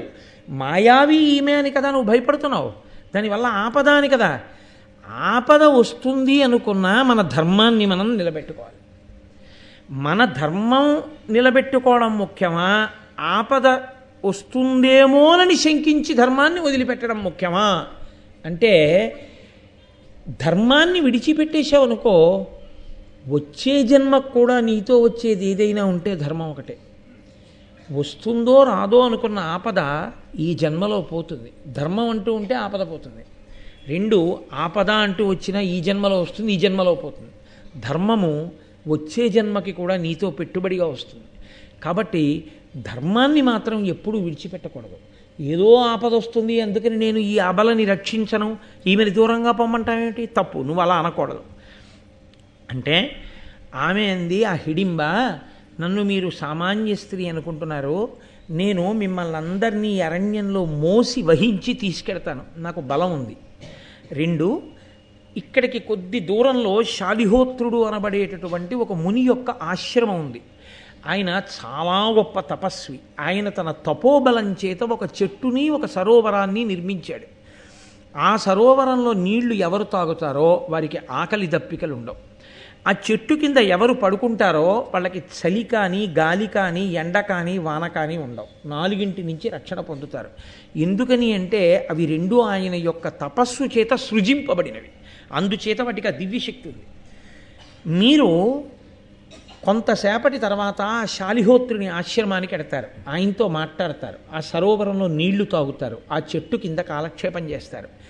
మీరు అలా కొన్నాళ్ళు ఉన్న తర్వాత మీ దగ్గరికి వేదవ్యాస భగవానుడు వస్తాడు. వచ్చి మీరు తరువాత చెయ్యవలసినటువంటి పనిని మీకు చెప్తాడు. నేను పుట్టుక చేత రాక్షస స్త్రీని, కానీ నాకు భూత భవిష్యత్ వర్తమాన కాలములు తెలుసు, ఇవి జరుగుతాయి. కాబట్టి నన్ను నమ్మండి, నాకు దివ్యత్వం ఉంది, నన్ను నమ్మి నన్ను మీ కుటుంబంలో సభ్యురాలిగా స్వీకరించండి. నేను పరమభక్తితో మిమ్మల్ని అందరినీ మోస్తాను. నా ప్రాణం నిలబడాలంటే నన్ను భీమసేనుడితో మాత్రం భార్యగా కలపండి. అంటే కుంతీదేవి అంది, ధర్మరాజు గారు చెప్పిన మాట, నేను చెప్పిన మాట నువ్వు వినాలిగా. తండ్రి లేనప్పుడు తండ్రితో సమానం ధర్మరాజు, ధర్మం తెలుసున్నవాడు. నేనా కన్న తల్లిని, మీ ఇద్దరం చెప్పిన మాట వినాలి. ఇది పరమసాధ్వి, దీనిని మది నుండుగా తలుపవలదు, మానుగా పుత్రాభ్యుదయముగు పాండుహితముగా, ఇది కార్యంబని పరిగ్రహింపుము నిమ్మిన్. నాయన, ఇది పరమసాధ్వి, ఈ అమ్మాయి చాలా సాధ్వీమణి, మంచిదిగా కనపడుతోంది. కాబట్టి నువ్వు అనుమానించకూడదు. ఈమెకి నీ వలన కుమారుడు జన్మించే పర్యంతము ఈమెతో కలిసి ఉండు. రాత్రులందు మా వద్ద ఉండు, ఎందుకంటే భీమసేనుడు ఉంటే ఆపదలు గట్టెక్కుతాయి. రాత్రులందు మా వద్ద ఉండు, తెల్లవారగానే హిడింబతో కలిసి నువ్వు విహారం చెయ్యి కావలసిన ప్రదేశాల్లో, రాత్రి మాత్రం కొడుకుని తీసుకొచ్చి అప్పచెప్పేసేయి. ఇలా ఎంతకాలము నువ్వు హిడింబతో కలిసి ఉండాలంటే పుత్రోదయం అయ్యే వరకు ఉండాలి. పాండురాజు గారి మొట్టమొదటి మనవడు నీ కొడుకు రూపంలోనే వస్తాడు. కాబట్టి పుత్రోదయం అయ్యే వరకు కలిసి ఉండండి ఇద్దరు అంది. ఆవిడ కూడా ఏమంది, ఈ జన్మకు పతివి నువ్వు అంది తప్ప ఈ జన్మాంతరము నీతోనే నేను ఉండాలని అనలేదు. కొడుకు పుడితే ఆ కొడుకుని చూసుకుని కేవలము భీమునికి భర్తగా బతికేస్తున్నంతే. ఇక ఆమె జీవితంలో పరపురుష స్పర్శ ఉండదు. అదే ఆమె సాధ్వీత్వం. కాబట్టి ఆమె అంగీకరించింది కుంతీదేవి. సరే, అన్నగారు తల్లి చెప్పింది కాబట్టి భీమసేనుడు ఆ వచ్చినటువంటి హిడింబతో కలిసి పగటిపూట ఆ నదీ తీరముల యందు అరణ్యముల యందు పూదోటల యందు విహారం చేస్తుండేవాడు. చీకటి పడే వేళటికి పాండవుల వద్దకు వస్తుండేవాడు. అయితే ఇందులో ఒక పెద్ద ధర్మసూక్ష్మం ఒకటి ఇమిడి ఉంది. పాండవులు ఐదుగురులో పెద్దవాడు ధర్మరాజు గారు. ఒక తండ్రి కడుపున పుట్టినటువంటి బిడ్డలకి అన్నగారు పెళ్లి చేసుకోకుండా ఉండగా అన్నగారి కన్నా చిన్నవాడు తమ్ముడు పెళ్లి చేసుకోకూడదు. అలా పెళ్లి చేసుకున్నాడు అనుకోండి, తమ్ముడిని ఏమని పిలుస్తారంటే పరివేత్త అని పిలుస్తారు. అలా పెళ్లి తనకి పెళ్లి కాకముందే తమ్ముడి పెళ్ళైపోయినా తాను పెళ్లి చేసుకోకుండా ఉండిపోయి అన్నయ్య హోదాలో వచ్చి అక్షతలు వేశాడు అనుకోండి, ఆయన్ని పరివేత్తి అని పిలుస్తారు. అలా అన్నయ్య పెళ్లి కాకుండా ఉండగా తమ్ముడు పెళ్లి చేసుకుంటే అలా పెళ్లి జరిగినప్పుడు ఐదుగురిని ఆ జన్మలో ఎన్ని పుణ్యాలు చేసినా నరకానికి పంపించేస్తారు. ఎవరెవరిని అంటే పెళ్లి చేసుకోకుండా తానుండగా తమ్ముడికి పెళ్ళవుతుంటే అంగీకరించిన అన్నగారిని, అన్నగారికి పెళ్ళి అవ్వకుండా ఉండగా పెళ్లి చేసుకున్న తమ్ముణ్ణి, ఆ తమ్ముడికి పిల్లనిచ్చినటువంటి కన్యాదాతని, ఆ తమ్ముణ్ణి పెళ్లి చేసుకున్న పిల్లని, ఆ పిల్లకి ఈ పిల్లాడికి పెళ్లి చేయించిన పురోహితుణ్ణి. అది బ్రహ్మస్థానం కదండి. మరి బ్రహ్మస్థానం న్యాయం చెప్పద్దు. కాబట్టి ఐదుగురిని నరకానికి పంపించమన్నారు. వాళ్ళు ఏ పుణ్యం చేయనివ్వండి, ఏ పాపం చేయనివ్వండి, ఇంకా దాన్ని నేను లెక్కలోకి తీసుకోరు, వాళ్ళు వెళ్ళిపోవలసిందే నరకానికి. మినహాయింపు ఒక్కటి ఇచ్చారు. ఎప్పుడు అన్న బతికుండగా తమ్ముడు పెళ్లి చేసుకోవచ్చు. అంటే అన్న దీర్ఘరోగి అయి ఉంటే, అన్న పిచ్చివాడైపోతే, అన్న దేశాంతరం పట్టి వెళ్ళిపోతే, అన్న సన్యసిస్తే, అన్న వేశ్యాలోలుడు వేశ్యాలంపటము కలిగిన వాడైతే, ఇటువంటి లక్షణములు కలిగిన వాడై అన్న ఉంటే అప్పుడు తమ్ముడు అన్న బ్రతికున్నా సరే వివాహం చేసుకోవచ్చు. తప్ప అలా కాకుండా ఉంటే మాత్రం తమ్ముడు ఎప్పుడూ అన్నయ్య కన్నా ముందు పెళ్లి చేసుకోకూడదు. ధర్మరాజు గారు ఉన్నాడే ముందు, ఈయన కాడు సాక్షాత్ ముందు ధర్మరాజు గారు, ఉన్నది కుంతి. ఎలా చెప్పారు ఈ ధర్మం? మరి ఇప్పుడు ఆ భీమసేనుడు పరివేత్త కాలేదా? ధర్మానికి పెద్ద వైక్లభ్యం రాలేదా? అసలు మొట్టమొదట ఐదుగురికి పెళ్లి చేసే క్రమం అదే. భీముడికి పెళ్లి చెయ్యొచ్చా హిడింబనిచ్చి? హిడింబకి భీముడికి ధర్మరాజు కన్నా ముందే కొడుకు పుట్టేయచ్చా? పాండురాజు వంశం వర్ధిల్లవలసినటువంటి విధానం అదే. దీన్ని ఎలా అంగీకరించాడు ధర్మరాజు? దీన్ని ఎలా అంగీకరించింది కుంతి? కేవలం ఏదో రాక్షసుడు ఒక ఘటోత్కచుడో ఎవరో పుడతాడో ఆయన ఎప్పుడో పనికొస్తాడో అని అనుకున్నారనుకోండి, పనికొస్తాడన్న స్వార్థానికైనా ధర్మాన్ని విడిచిపెట్టడం దోషమేగా. అది మరింత దోషభూయిష్టం, తన స్వార్థం కోసం ధర్మాన్ని వదిలేయడం. ధర్మరాజు అలా ఒప్పుకుంటాడా? మరి ఎందుకు జరిగింది ఈ ఘట్టంలో ఇలా అంటే, ఈ ఘట్టంలో పెళ్లి జరగలేదుగా, కన్యాదానం చేయలేదుగా. కన్యాదాత ఎవరైనా ఉన్నాడా? కన్యాదానం చేయలేదు. మంత్రభాగం ఏమైనా ఉందా? పురోహితుడు ఉన్నాడా? లేడు. మరి కన్యాదానం చెయ్యింది పెళ్ళం కాదుగా. భార్య కానిదానితో ఉండడం వేశ్యాలంపటం కిందకే వస్తుందిగా. అప్పుడు మరీ అధార్మికంగా. మరి అప్పుడు భీముడు ఎలా ఉన్నాడు అంటే, ధర్మములకెల్లా గొప్ప ధర్మం ఏమిటో తెలుసా అండి? ప్రాణిరక్షణయే ధర్మం. అన్ని ధర్మములలోకి సర్వోత్కృష్టమైన ధర్మం ఏది అంటే ప్రాణిని రక్షించుట. ఇన్ని విషయాలు సత్యాలు చెప్పిన హిడింబ, భూత భవిష్యత్ వర్తమాన కాలములు చెప్పిన హిడింబ, ఒక్క అబద్ధం మాట్లాడని హిడింబ భీముడితో నాకు సమాగమం కలగకపోతే నేను చనిపోతాను అని చెప్పింది. కాబట్టి అది కూడా సత్యం. ఇప్పుడు ఏ కారణం చేత భీముడి పక్కకి హిడింబని పంపకపోయినా హిడింబ మరణానికి కారణం పాండవులే అవుతారు, కుంతి అవుతుంది. అది కట్టి కుడపదా? అందుకని ప్రాణిరక్షణ కన్నా గొప్ప ధర్మం లోకంలో లేదు కాబట్టి ఆమె రక్షింపబడాలి. వివాహం అంటూ జరిగితే పరివేత్త అవుతాడు. వివాహము జరగకూడదు, ఆమె ప్రాణము రక్షింపబడాలి. కానీ ఆమె జీవిత పర్యంతము ఈయన యొక్క భర్తృత్వమును అంగీకరించి ఉండిపోతానంది కాబట్టి ఆమె ఆ తృప్తితో బతకడానికి వీలుగా ఒక కుమారుణ్ణి కనాలి. కానీ ఆమెకి పత్ని స్థానం మాత్రం ఉండదు. అంటే యజ్ఞయాగాది క్రతువులలో భీమసేనుడి పక్కన హిడింబ కూర్చోవడం అన్నది ఉండదు. ఆమె ఆ స్థానాన్ని అంగీకరించి అలా ఒడంబడడానికి సిద్ధపడింది కాబట్టి కుంతి మధ్య మార్గంగా ఆ ధర్మాన్ని ఆవిష్కరించింది. ఇది ప్రధాన ధర్మానికి వ్యతిరేకం కాదు కాబట్టి ధర్మరాజు అంగీకరించాడు. ధర్మరాజు కుంతి అంగీకరించారు కాబట్టి భీముడు హిడింబతో విహరించాడు కాబట్టి ఘటోత్కచుడు పుట్టాడు. ఘటోత్కచుడు పుట్టగానే ఆశ్చర్యకరమైన సందర్భం ఒకటి జరిగింది. ఏం జరిగిందన్నది మీరు ఎదర తెలుసుకుందురు కానీ.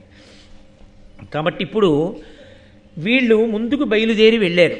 వెళ్ళిన తర్వాత ఆమె ఎలా చెప్పిందో హిడింబ, అలాగే వాళ్ళకి శాలిహోత్రుడు అనబడేటటువంటి ముని యొక్క ఆశ్రమం కనబడింది. ఆయన వాళ్ళకి స్వాగతం చెప్పాడు, తీసుకెళ్ళాడు, కూర్చోబెట్టాడు. అయిపోయింది, సంధ్యావందనాదులు చేసుకున్నారు. ఆ సరోవరంలో ఉన్న నీటిని తాగారు. ఆ చెట్టు కింద కొన్నాళ్ళు ఉన్నారు.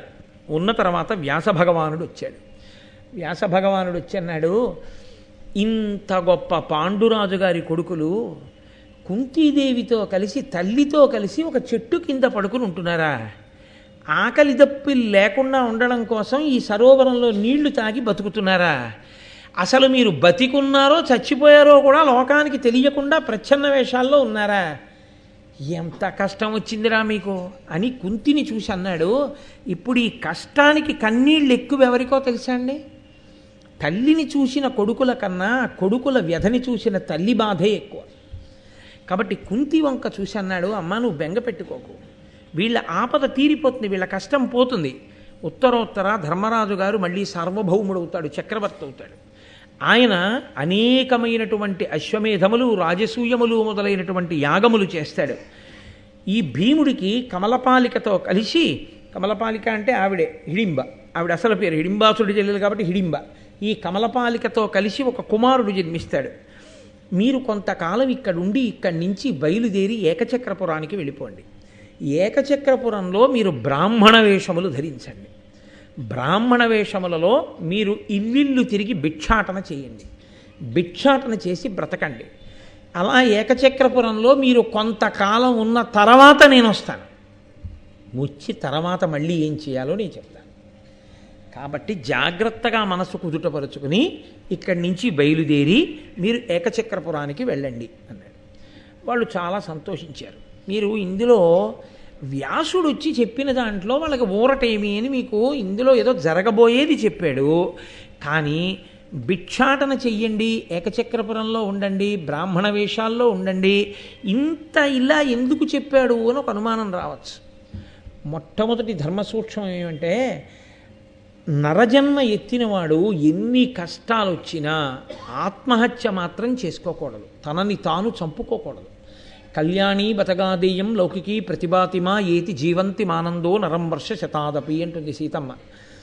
100 సంవత్సరములు బతికితే అందులో 99 సంవత్సరముల 11 నెలల 29 రోజులు కష్టాలే పడ్డా చచ్చిపోయే ముందు ఒక్కరోజు శుభవార్తల పరంపర విని తీరుతాడు తప్ప శుభవార్త లేకుండా జీవితం ఉండదు. కష్టానికి ఓర్చుకోవాలి తప్ప కష్టాన్ని ఓర్చుకోకుండా శరీరాన్ని పడగొట్టకూడదు. ఎందుకో తెలుసా అండి? ఒక్కటే కారణం. అలా ఎందుకు చెప్తారండి అని మీరు నన్ను అడగచ్చు. కష్టం అన్నది ఎందుకు వస్తుంది? ఎవడో అంత కష్టంలో ఉన్నాడో వాడు చూస్తున్నప్పుడు వాడికి ఏమనిపిస్తుంది అంటే, ఇంతమంది సుఖపడుతున్నారు, నేను ఒక్కడే కష్టపడుతున్నాను. ఈ కష్టం ఎందుకు వచ్చినట్టు అంత? ఆ కష్టాన్ని అనుభవింపచేయటం చేత ఈశ్వరుడు పూర్వజన్మలలో నువ్వు చేసిన పాపములను తీసేస్తాడు. ఈ పునర్జన్మయే సనాతన ధర్మమునకు ప్రాతిపదిక. నువ్వు అనుభవిస్తున్న సుఖముల కారణం చేత నువ్వు చేసిన పుణ్యాన్ని తీసేస్తాడు. సుఖపడుతున్నాడు, పుణ్యం పోతోంది, కష్టపడుతున్నాడు, పాపం పోతోంది. ఈ శరీరంతో ఉన్నావు, పాపాన్ని పోగొట్టుకోవచ్చు, కాబట్టి సుఖాన్ని పొందొచ్చు. తర్వాత ఈ శరీరాన్ని పడగొట్టావు, ఇంకో పెద్ద పాపం ఒకటి వచ్చి చేరింది నీకు. తప్ప చేసుకున్న పాపం ఎలా పోతుంది? పోదు. కాబట్టి దీన్ని పడగొట్టకూడదు, దీన్ని ఉంచి దీని చేత అనుభవించడంలో ఓర్మిని పొందాలి. కాబట్టి ఈ ఓర్మిని పొంది ఉన్నవాడు ఎవడున్నాడో వాడు ఎప్పుడో అప్పుడు తప్పకుండా మళ్ళీ సుఖాన్ని అనుభవిస్తాడు. 2, లోకంలో బ్రాహ్మణుడు క్షత్రియుడు వీళ్ళకి సరే ఇంకా కొంతమందితో పాటుగా యజ్ఞోపవీతం వేస్తారు. యజ్ఞోపవీతం వేశారు అంటే అర్థం ఏమిటంటే వాడు కేవలం వాడి కోసం మాత్రమే బతకవలసిన వాడు కాడు అని హెచ్చరిక. యజ్ఞోపవీతం బ్రాహ్మణుడికి ఎందుకేస్తారంటే నువ్వు భోగాలు అనుభవిస్తూ కూర్చోని కాదు, భోగం తాను అనుభవించడం తగ్గించి తాను కష్టపడి వేదాంగములను పురాణములను శాస్త్రములను ఆయన చదవాలి. చదివి ఏ ప్రయోజనాన్ని కోరకుండా లోకాన్ని ధర్మ మార్గంలో నిలబెట్టడానికి ఆయన ప్రబోధం చెయ్యాలి. అలా ప్రబోధం చెయ్యవలసిన బ్రాహ్మణుడే చచ్చిపోతే లోకానికి ఆదర్శం పోతుంది. ఆదర్శం పోతుంది కాబట్టి అవసరమైతే భిక్షాన్నంతినైనా నువ్వు బతకవలసిందే. అప్పుడు నువ్వు ఆదర్శం అవుతావు, ఏమీ మాట్లాడకుండానే ఆదర్శం అవుతావు. ఒరే అంత కష్టం వచ్చిందిరా మహానుభావుడికి, భిక్షాన్నంతిని బతికాడు తప్ప చచ్చిపోలేదు, భిక్షాన్నంతిని లోకాన్ని నిలబెట్టాడు, తాను నిలబడ్డాడు, అంత గొప్ప స్థితిని పొందాడు. కాబట్టి మనం ఎందుకు చచ్చిపోవాలి అని మిగిలిన వాళ్ళకి ఒక ఊరట, ఒక సందేశం కలుగుతుంది. 10 మందిని బతికించవలసిన వాడు క్షత్రియుడు. క్షత్రియుడి జీవితంలో హేయమైన విషయం మంచం మీద చచ్చిపోవడం. ఎప్పుడు రాచరికం ఉన్నటువంటి రోజుల్లో, క్షాత్రధర్మం ఉన్న రోజుల్లో మాట గురించి నేను ప్రస్తావన చేస్తున్నాను. మంచం మీద కాదు చచ్చిపోవలసింది, యుద్ధభూమిలో శరీరంలోంచి నెత్తురు ఏరులు కారుతుండగా పడి చచ్చిపోయినా. అందుకే వీరస్వర్గం ఇస్తా ఉన్నారు. ఎందుకు వెళ్ళాడు యుద్ధానికి? ఒళ్ళు బలిసి యుద్ధం చేయకూడదు, ఒళ్ళు కొవ్వెక్కి యుద్ధం చేయకూడదు. అమాయకులైన వారిని, చెనకడానికి వచ్చిన వారిని శిక్షించడానికి యుద్ధానికి వెళ్ళి చచ్చిపోయిన బలహీనుడైన వాడిని రక్షించే ప్రయత్నంలో చచ్చిపోయాడు కాబట్టి వీరస్వర్గం ఇస్తారు. ఒంట్లో ఓపిక ఉండి కూడా బలహీనుడు పాడైపోతున్నా లేచి వెళ్ళి నిగ్రహించకుండా మంచం మీదే చచ్చిపోయిన వాడిని హీనలోకాలకు పంపించేస్తా ఉన్నారు. ధర్మం మాట్లాడింది శాస్త్రం. మీరే చచ్చిపోతే కష్టాలు వచ్చాయని మీకు అటువంటి ఆలోచన రాకూడదు. భిక్షాన్నం క్షత్రియుడు తింటుంటే క్షత్రియుణ్ణి అని చెప్పుకుని మీరు భిక్ష కడితే అదేమిటయా, మీరు యుద్ధానికి వెళ్ళాలి తప్ప మీరు భిక్షాటన చేయడం ఏమిటయా అని ఎవరైనా రెచ్చగొట్టారనుకోండి. సమయము అని ఒకటి ఉంటుంది, దేశము కాలము అని 2 మాటలు ఉంటాయి లోకంలో. కలిసి వచ్చుట అంటారు దీన్ని. ఓర్పు ఎంతకాలం అంటే దేశము కాలము మీకు కలిసి రావాలి. దేశకాలములు కలిసి వచ్చేంత వరకు పట్టవలసిన దానికే ఓర్మి అని పేరు. బలం దేశకాలముల యందే కలిసి వస్తుందంతే.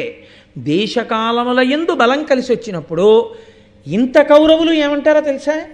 అయ్య బాబోయ్, ఇప్పుడు వాళ్ళంత బలవంతులు, వాళ్ళకి రాజ్యం ఇవ్వకపోతే పిలిచి చంపేస్తారు మన. ఇప్పుడు వాళ్ళ వెనక ఎంత బలం వచ్చిందో తెలుసా? ఎలా వచ్చింది బలం? దేశకాలములు కలిసి వచ్చిందంతే. ఐశ్వర్యమైనా అంతే, పాండిత్యమైనా అంతే, ఏదైనా దేశకాలముల యందే వస్తుంది తప్ప కొత్తగా వచ్చే అవకాశం ఉండదు. కాబట్టి ఇది కలిసి వచ్చే వరకు, ఈశ్వరానుగ్రహం కలిగే వరకు ఎదురు చూడాలి, అదే ఓర్పు. కాబట్టి బ్రాహ్మణ రూపంలో భిక్షాటన చేయండి, ఏకచక్రపుర అగ్రహారానికి వెళ్ళి కాదు, దానివలన ఇంకొక మేలు జరగాలి, పైకి అది చెప్పరాయి. కాబట్టి బ్రాహ్మణులుగా మీరు అక్కడ ఉండండి. లోకానికి ఆ పాండవులను అడ్డుపెట్టి ఒక గొప్ప సందేశాన్ని ఇస్తున్నాడు. ఏమండి, కనపడితే చంపేస్తామంటున్నారు కౌరవులు. వాళ్ళు చచ్చిపోయారు అనుకుని వాళ్ళు ఊరుకున్నారు. వాళ్ళు చచ్చిపోలేదు, ఇంకా బతికున్నారని తెలిసిందనుకోండి ఊరుకుంటారా? వేటాడేస్తాడు దుర్యోధనుడు. వాళ్ళు అజ్ఞాతవాసానికి వెళ్ళారని తెలిస్తేనే నేల నరుచెరుగులా గూఢచారుల్ని పంపించాడు. పసిగట్టండి అని. వాళ్ళ అదృష్టం బాగుండి వాళ్ళకి ఈశ్వరానుగ్రహం ఉంది కాబట్టి ఏడాది కాలం చెల్లిపోయింది. ఆపదలు వచ్చినాయి. అగ్నిహోత్రంలోంచి బయటపడి ఎవరున్నారు? అడవిలో ఇంకా పెళ్ళిళ్ళు కూడా కాలేదు, పిల్లలు, తల్లి. ఈ 6 సమయాసమయములను చూడకుండా వెళ్ళిపోతే యుద్ధానికి, మళ్ళీ ఇంకో ఆపద రూపంలో వచ్చిందనుకోండి, ఎన్ని ఆపదలు ఎంతమంది కనురెప్పలా కాయగలరు? వీటికి శాశ్వత పరిష్కారం వీళ్ళ వేపుకి కన్నెత్తి చూడలేని స్థితి వీళ్ళకి కలగడమే. కలిగి వీళ్ళకి రాజ్యం ఇవ్వాలి. అది రావాలంటే ఈశ్వరానుగ్రహం దేశకాలాదుల యందు కలిసి రావాలి. కలిసి వచ్చే వరకు ఓర్మితో ఉండాలి. ఓర్మితో ఉండాలంటే మహాపురుషుని యొక్క వాక్యం చెవిలో పడాలి. అది మనం ఔదల దాల్చాలన్న బుద్ధి ఉన్నవాడికి చెప్పాలి, కానీ లేనివాడికి చెప్పి ప్రయోజనం ఉండదు. అది ఉన్నవాళ్ళు కాబట్టి విదురుడు రక్షించాడు, అది ఉన్నవాళ్ళు కాబట్టి మహానుభావుడు వ్యాసుడు వచ్చి చెప్పాడు. కాబట్టి ఇప్పుడు వాళ్ళు ఏకచక్రపురానికి మనం వెడదాం, కొంతకాలం ఇక్కడ ఉండి అని నిర్ణయం చేసుకున్నారు. ఈలోగా హిడింబ గర్భవతి అయి ఆమెకి కొంతకాలం అయిన తర్వాత ఒక కొడుకు పుట్టాడు. నరవరుడైన భీము వలనం ప్రభవించ హిడింబకున్ సుతుండురుతర భీమరూపుడు ఘటోత్కచనాముడు విస్ఫురద్భయంకర వదనంబు శంకు నిభ కర్ణములున్ వికృతాక్షులున్ పయోధరవరవర్ణమున్ వికట దారుణ దంష్ట్రలను ఒప్పుచుండగన్. ఆ ఘటోత్కచుడు పుట్టినప్పుడు పుడుతూనే ఆయన పేరు ఘటోత్కచుడు. ఎవరు పెట్టారు అంటే తల్లి అంది. ఏమిటండి ఇలా ఉన్నాడు వీడు ఘటోత్కచుడిలాగా అంది. ఘటోత్కచుడిలాగా అంటే కుండ ఎలా ఉంటుందో అటువంటి తల, అంటే వెంట్రుకలు లేని తల. కాబట్టి గుండ్రంగా గుండు చేసేసినట్టు కొండ బోర్లు ఇస్తే ఎలా ఉంటుందో అలా ఉంది ఆయన బుర్ర. 2 నరవరుడైన భీము వలనన్ ప్రభవించే హిడింబకున్, మహాబలవంతుడైనటువంటి భీమసేనుని యొక్క కుమారుడిగా పుట్టాడు. భయంకరమైనటువంటి రూపమున్నవాడు. విస్ఫురద్భయంకర వదనంబు, చూసి చూడగానే భయమేసేటటువంటి ముఖం. చెవులు ఎండిపోయినటువంటి కొమ్మలు ఎలా ఉంటాయో అలా వాడిపోయిన కొమ్మల్లాంటి చెవులు. వికృతమైనటువంటి కళ్ళు. ఆ తర్వాత మబ్బు ఎలా ఉంటుందో అటువంటి రంగు. దానికి తోడు ఎగుడు దిగుడుగా ఉండేటటువంటి కోరలు. అంత చూడగానే జనం భయపడిపోయేటటువంటి రూపంతో పుట్టాడు ఆ పిల్లాడు. వాడు అపారమైన బలశాలి. వాడు పుడుతూనే నవయవ్వనాన్ని పొందేశాడు. వాడికి అసలు బాల్యం లేదు.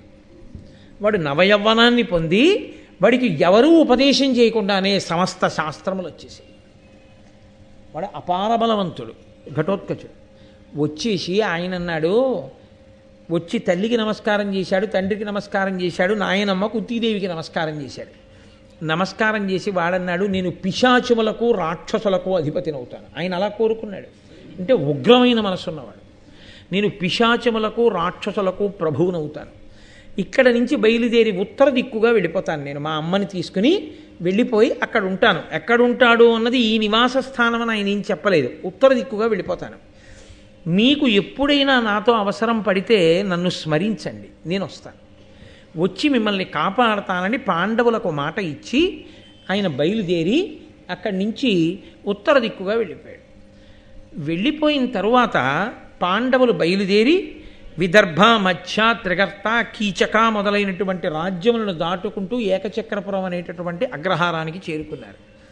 అయితే ఇందులో చమత్కారం ఏమిటంటే ఈ ఘటోత్కచుడు ఎందుకు పుట్టినట్టు, ఎందుకు రాక్షసులకు పిశాచములకు ప్రభు అయినట్టు.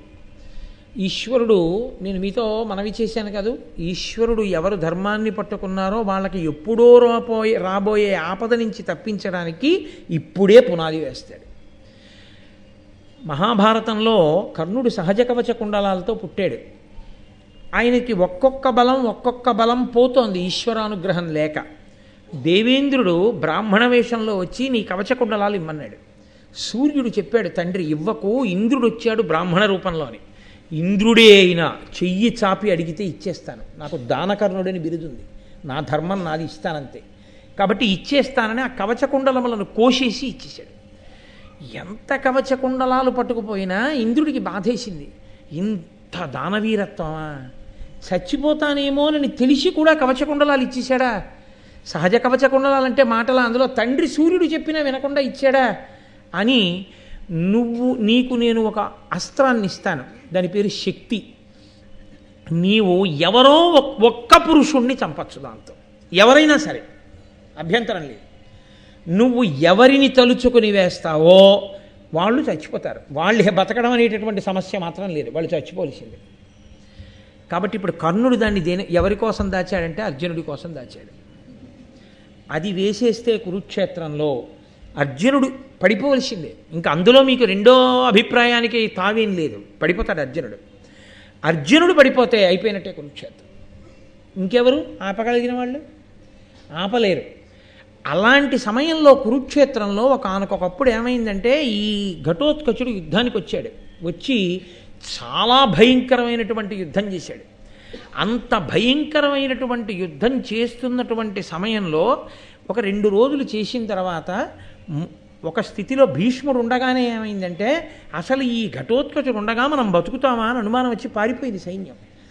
సూర్యాస్తమయం అయింది కాబట్టి యుద్ధం ఆగింది. ఈయన మరునాడు కర్ణుడి వెంటబడ్డాడు. కర్ణుడి గుర్రాలు చంపేసి కర్ణుడి రథాన్ని పడగొట్టేస్తే కర్ణుడు యుద్ధభూమిలోంచి పారిపోయే స్థితి వచ్చింది. ఆ కర్ణుడు అసలు ముందు నేను బతికుంటే కదా యుద్ధం, అసలు ఈ ఘటోత్కచుడు నన్ను చంపేసేటట్టున్నాడని ఎవరో ఒక పురుషుణ్ణి చంపవచ్చు అన్నాడు కదా. ముందు తన ప్రాణాలు రక్షించుకోవడానికి ఈ శక్తి అస్త్రాన్ని వేసేశాడు ఆ ఘటోత్కచుడి మీద. వెంటనే ఆ ఘటోత్కచుడు ఆకాశంలోంచి నేల మీద బోర్లా పడి చొంగ కారుస్తూ చచ్చిపోయాడు. చచ్చిపోగానే కృష్ణుడు రథం నుంచి కిందకి దూకి చిన్నపిల్లాళ్ళ గంతులేసి అరిచాడు. అర్జునుడు అన్నాడు, బావా ఎంతైనా ఇది అన్యాయం కదా, మాకు కొడుకు, మా వంశంలో మొట్టమొదట పుట్టినవాడు, మా కోసం ఇంత యుద్ధం చేశాడు, కర్ణుడి చేతిలో చచ్చిపోయాడు, మేమందరం ఏడుస్తున్నాం, నువ్వు ఎగిరి గంతులేసి నన్ను కౌగిలించుకుంటున్నావు, ఏమిటి దీని తాత్పర్యం అని అడిగాడు. అయితే ఆయన అన్నాడు, నేను అనవసరంగా ఎగిరి గంతులేయలేదు, నీకు కొంతే తెలుసు, నాకు అంతా తెలుసు. ఈ ఘటోత్కచుడంత యుద్ధం చేసి ఉండకపోతే, వీడు పుట్టి ఉండకపోతే ఆ అస్త్రం నీ మీద పడుతుంది. నిన్ను ఎలా రక్షించుకోవాలనే నేను తలమునకలై ఉన్నాను. ఇదిగో ఆ ఘటోత్కచుడిని అప్పుడు పుట్టించి ఈశ్వరుడు పెద్ద కృప చేశాడు. ఆ ఘటోత్కచుడు యుద్ధానికి వచ్చి కర్ణుడిని కొట్టి ఉండకపోతే కర్ణుడు శక్తిని వేశాడు కాబట్టి అయిపోయింది ఇంకా దాని శక్తి. ఇంకా మళ్ళీ రెండో మాట వేయడానికి లేదు కాబట్టి కర్ణుడు చచ్చిపోయినట్టే. కర్ణుడు చచ్చిపోయాడు కాబట్టి కురుక్షేత్రం అయిపోయినట్టే, మీరు రాజు అయిపోయినట్టే, ఇంకా బెంగలేదు అని కృష్ణ భగవానుడంతటి వాడు అంత సంతోషించాడు. కాబట్టి ఆ ఘటోత్కచుడు పుట్టేటట్టు చేసినవాడు పరమేశ్వరుడు. దేని కొరకు అంటే ఆయన పుట్టింది భీముడికి కొడుకు, ఆయన బతికించింది పినతండ్రి అర్జునుడు. అందుకొరకు మహానుభావుడు ఆ రాక్షసులతో పిశాచములతో ఉన్నాడు కాదు. ఎంత భీమసేనుడి కొడుకైనా అతను ఉగ్రమైన మనస్తత్వం ఉన్నవాడు, అందుకే రాక్షసులతో పిశాచములతో ఉంటాడు. వాడే బ్రతికుంటే నేనే చంపవలసి ఉండేది, ఎందుకంటే వాడు ధర్మానికి హాని చేస్తాడు. అదృష్టం బాగుండి బంధుత్వాన్ని అడ్డుపెట్టి కురుక్షేత్రానికి యుద్ధానికి వచ్చి కర్ణుడి వలన చచ్చిపోయి నిన్ను బతికించాడు. అందుకని మనం బతికిపోయాం. కాబట్టి అలాంటి ఘటోత్కచుడు ఉపకారం చేశాడని నేను గెంతాను, తప్ప అన్నాడు. నీకు తెలిసినన్ని మాకు ఎక్కడ తెలుస్తాయిలే బావా, చాలా మంచి విషయమే అని అర్జునుడు యుద్ధానికి వెళ్ళిపోయాడు, అది వేరు విషయం అనుకోండి. కాబట్టి ఆ ఘటోత్కచుడు అంత గొప్పవాడు. సరే, కొంతకాలం అయిపోయింది. ఈ పాండవులు ఏకచక్రపురానికి వెళ్ళారు, అదొక అగ్రహారం. వెళ్ళి అక్కడ ఒక విప్రుడి యొక్క గృహంలో ఉంటున్నారు. ఆ రోజులో అద్దెలు బూడిద అవి ఏమి ఉండేవి కావు. ఏదో ఇంటికి అతిథి వచ్చారు, ఏదో కొన్నాళ్ళు ఉంటారు, పాపం తల్లి పిల్లలుట. ఓ బ్రాహ్మణులు 5 వాళ్ళు బ్రాహ్మణ వేషాలతో ఉన్నారు, 5 బ్రాహ్మణ వటువులు, పైగానేమో తల్లి. ఏదో కొన్నాళ్ళు ఉంటారట అగ్రహారంలో. ఓ బ్రాహ్మణుడు వాళ్ళ ఇంట్లో కాస్త చోటిచ్చాడు, ఉండండి అమ్మా అన్నాడు. వాళ్ళు ఉంటున్నారు. లలిత జటాజిన కుశ వల్కధరులై వేదమొప్పగా చదువుచు ఇమ్ముల బ్రహ్మచారి వృత్తిని వెలయగా అందుండి ఒక్క విప్రగృహమునన్. ఈ పాండవులు 5 కుంతి కూడా ప్రతిరోజు భిక్షాటన చేస్తున్నారు. ఎవరండి? ఏ సామాన్యమైన వ్యక్తులా? ఏ వెయిటింగ్ లిస్ట్ కన్ఫర్మ్ అవ్వకపోతే ఉపద్రవం వచ్చిందంటాడు. ఓ రోజు 2 గంటలు కరెంటు పోతే అయ్యి బాబాయ్ చచ్చిపోతున్నానంటాడు. మిక్సీ ఇంట్లో పాడైపోతే చచ్చిపోయామంటాడు. సిలిండర్ అయిపోతే చచ్చిపోయామంటాడు. ఏదో ఆఫీస్కి వెడదాం అనుకునే వేళకి మోటార్ సైకిల్ టైర్ పంచర్ అయి కనపడితే చచ్చిపోయామంటాడు. రోజు ఎన్ని మాటలు చచ్చిపోతాడు. చిన్న చిన్న చిన్న చిన్న పెన్ను కనపడకపోతే చచ్చిపోయాం, అన్నిటికీ చచ్చిపోయాం, పక్కవాడిని చచ్చిపోయాం. ఎంత కష్టాన్ని ఓర్చుకుని వాళ్ళు బతికారు. సీతమ్మ తల్లి కన్నా కష్టపడ్డావా, పాండవుల కన్నా కష్టపడ్డావా? ఏమి నీ కష్టం? అయిందానికి కాందానికి ఇంకా కనపడ్డవాడి కల్లా అయ్యా నాకు ఇది ఒక్కటి ఉందండి, గట్టెక్కాలి ఎలా అయినా, మీరు ఏదోటి చెబుతురు, అదే పనిగా. అందుక నీ కష్టాన్ని ఓర్చుకుని పాపాన్ని పోగొట్టుకునే ప్రయత్నం చేయాలి, కానీ ఇంక ఎప్పుడూ సుఖమే. దాని అసాధ్యం కూడా, దానికి అంతం ఏమైనా ఉంటుందా లోకంలో? ఒబామా పిలిచి అమెరికా అధ్యక్ష పదవి రాసి ఇచ్చేసినా ఆయన కోటి ఇవ్వలేదని ఏడుస్తాడు. అంతే ఉందండి, అంతే ఉంటుందండి దానికి. ఎందరికో ఎన్నో లేనివి ఈశ్వరుడు నాకు ఇచ్చాడు అన్ననాడు నీకు తృప్తి. కళ్ళు లేని వాళ్ళు ఉన్నారు, నీకు కళ్ళు ఉన్నాయి. అసలు వినపడని వాళ్ళు ఉన్నారు, నీకు వినపడుతుంది. అసలు పాపం నోరు విప్పి మాట్లాడలేని వాళ్ళు ఉన్నారు, నీకు నోరుంది, చక్కగా మాట్లాడగలవు. ఏమి నువ్వు ఎంత ఐశ్వర్య సంపన్నుడు ఆలోచించు. ఈశ్వరుడు నీ పట్ల ఎంత ఉదారుడై ఉన్నాడు. నీకు మధురమైన శబ్దములన్నీ వినపడతాయి. ఓ వీణ కచేరీకి ఎడతావు, చక్కగా నాట్యం చూస్తావు, నీ పక్క వాళ్ళతో భావాలు పంచుకుంటావు, నీకు బాధ కలిగితే చెప్తావు. అంతవరకు ఎందుకండి? ఒంట్లో బాగులేకపోతే ఓ డాక్టర్ గారి దగ్గరికి వెళ్ళి మన ఒంట్లో ఎందుకు బాగులేదో ఏది బాగులేదో మనం చెప్తాం. ఒక మూగివాడి పరిస్థితి, మూగి చెవుడు కూడా ఉంటాయి, రెండు అక్క చెల్లెళ్ళలా కొంతమందికి. వాళ్ళ పరిస్థితి అవతల వారు చెప్పింది వినపడదు, ఈయన చెప్పలేడు. ఎంత కష్టం. నేను సామర్లకోట వెళ్ళే రోజుల్లో, సామర్లకోటలో ఉద్యోగం చేసే రోజుల్లో సామర్లకోట ఎడుతుంటే నాతో పాటు కొంతమంది మూగి చెవుడు ఉన్న పిల్లలు ఎక్కేవారు. అక్కడ ఎందుకు మరి చదువుకోవడానికి వెళ్ళేవారో ఏమో నాకు తెలీదు. వాళ్ళు సామర్లకోటకి టికెట్ ఇవ్వండి అని అడగాలి. వాళ్ళకి ఎలా చెప్తారు? సామర్లకోటకి టికెట్ ఇవ్వండి అని చెప్పలేక కండక్టర్ వచ్చి ఎక్కడికి అంటే అనేవారు వాళ్ళు. అంటే కాకినాడకి రైళ్ళు రావుగా, అంటే ఎక్కువ రైళ్ళు రావుగా. సామర్లకోట అంటే రైల్వే స్టేషన్ ఉంది, అందుకని సామర్లకోట అనేవాడు. ఆ పెదవుల కదలికని బట్టి అనేవాడు. అంటే పాపం ఎన్ని అని ఇలా అనేవాడు అతను. ఎవరెవరు అని చూపించేవాడు. మరి ఇతను మావాడు కాదు. అది దేన్ని బట్టో తెలుసా అండి? వినపడి కాదు, పెదవుల కదలికని బట్టి చూస్తూ తను జవాబు చెప్పేవాడు. అది ఎంత కష్టమో మీరు ఆలోచించండి. నిజంగా జీవితంలో మనం అనుభవిస్తున్న సుఖంతో పోలిస్తే వాళ్ళు అనుభవిస్తున్నది ఏ పాటండి? వాళ్ళు ఏమనుభవిస్తున్నారు? ఓ కళ్ళు లేనివాడు ఏమనుభవిస్తున్నాడు? వాళ్ళతో పోలిస్తే ఈశ్వరుడు మనకెంత అభ్యున్నతినిచ్చాడు.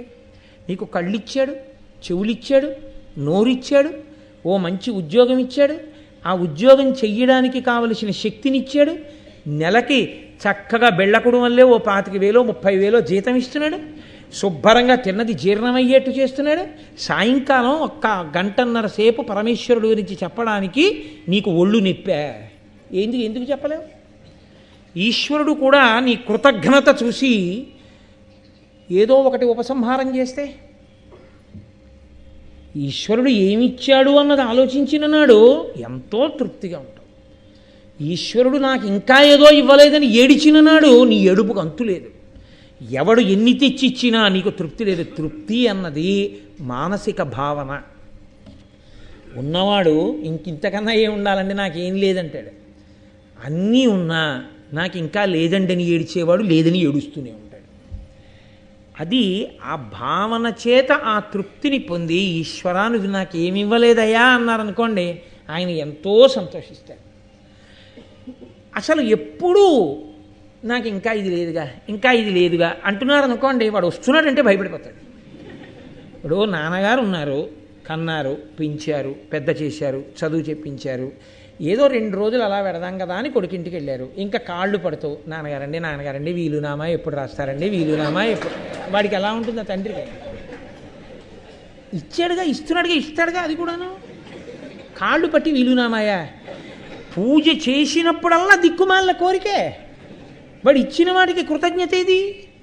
ఈశ్వరా నువ్వు నాకు ఇన్ని ఇచ్చావు, నేను నీకు ఏమి ఇవ్వగలను అని ఒక్కనాడు కన్నుల నీరు పెట్టుకుని ఒక్క స్తోత్రం చేసి నీ ఆనందాన్ని, నీ తృప్తిని పరమేశ్వరుడి దగ్గర ఆవిష్కరిస్తే, నేను ఇంత ఇస్తే అంతని పొంగిపోతున్నావా నాన్న అని నువ్వు అడగకుండా నీకు ఇస్తాడు. ఎన్ని ఇచ్చినా నాకు ఇంకా లేదండి అదే ఏడిచిన వాడిని చూసి ఈశ్వరుడికి అంత అసహ్యం వేస్తుందండి. ఇంకా ఆయన కాబట్టి ఊరుకుంటున్నాడు, నాలాంటి ధూర్తుడైతే. కాబట్టి ఆ తృప్తి చాలా ప్రధానం.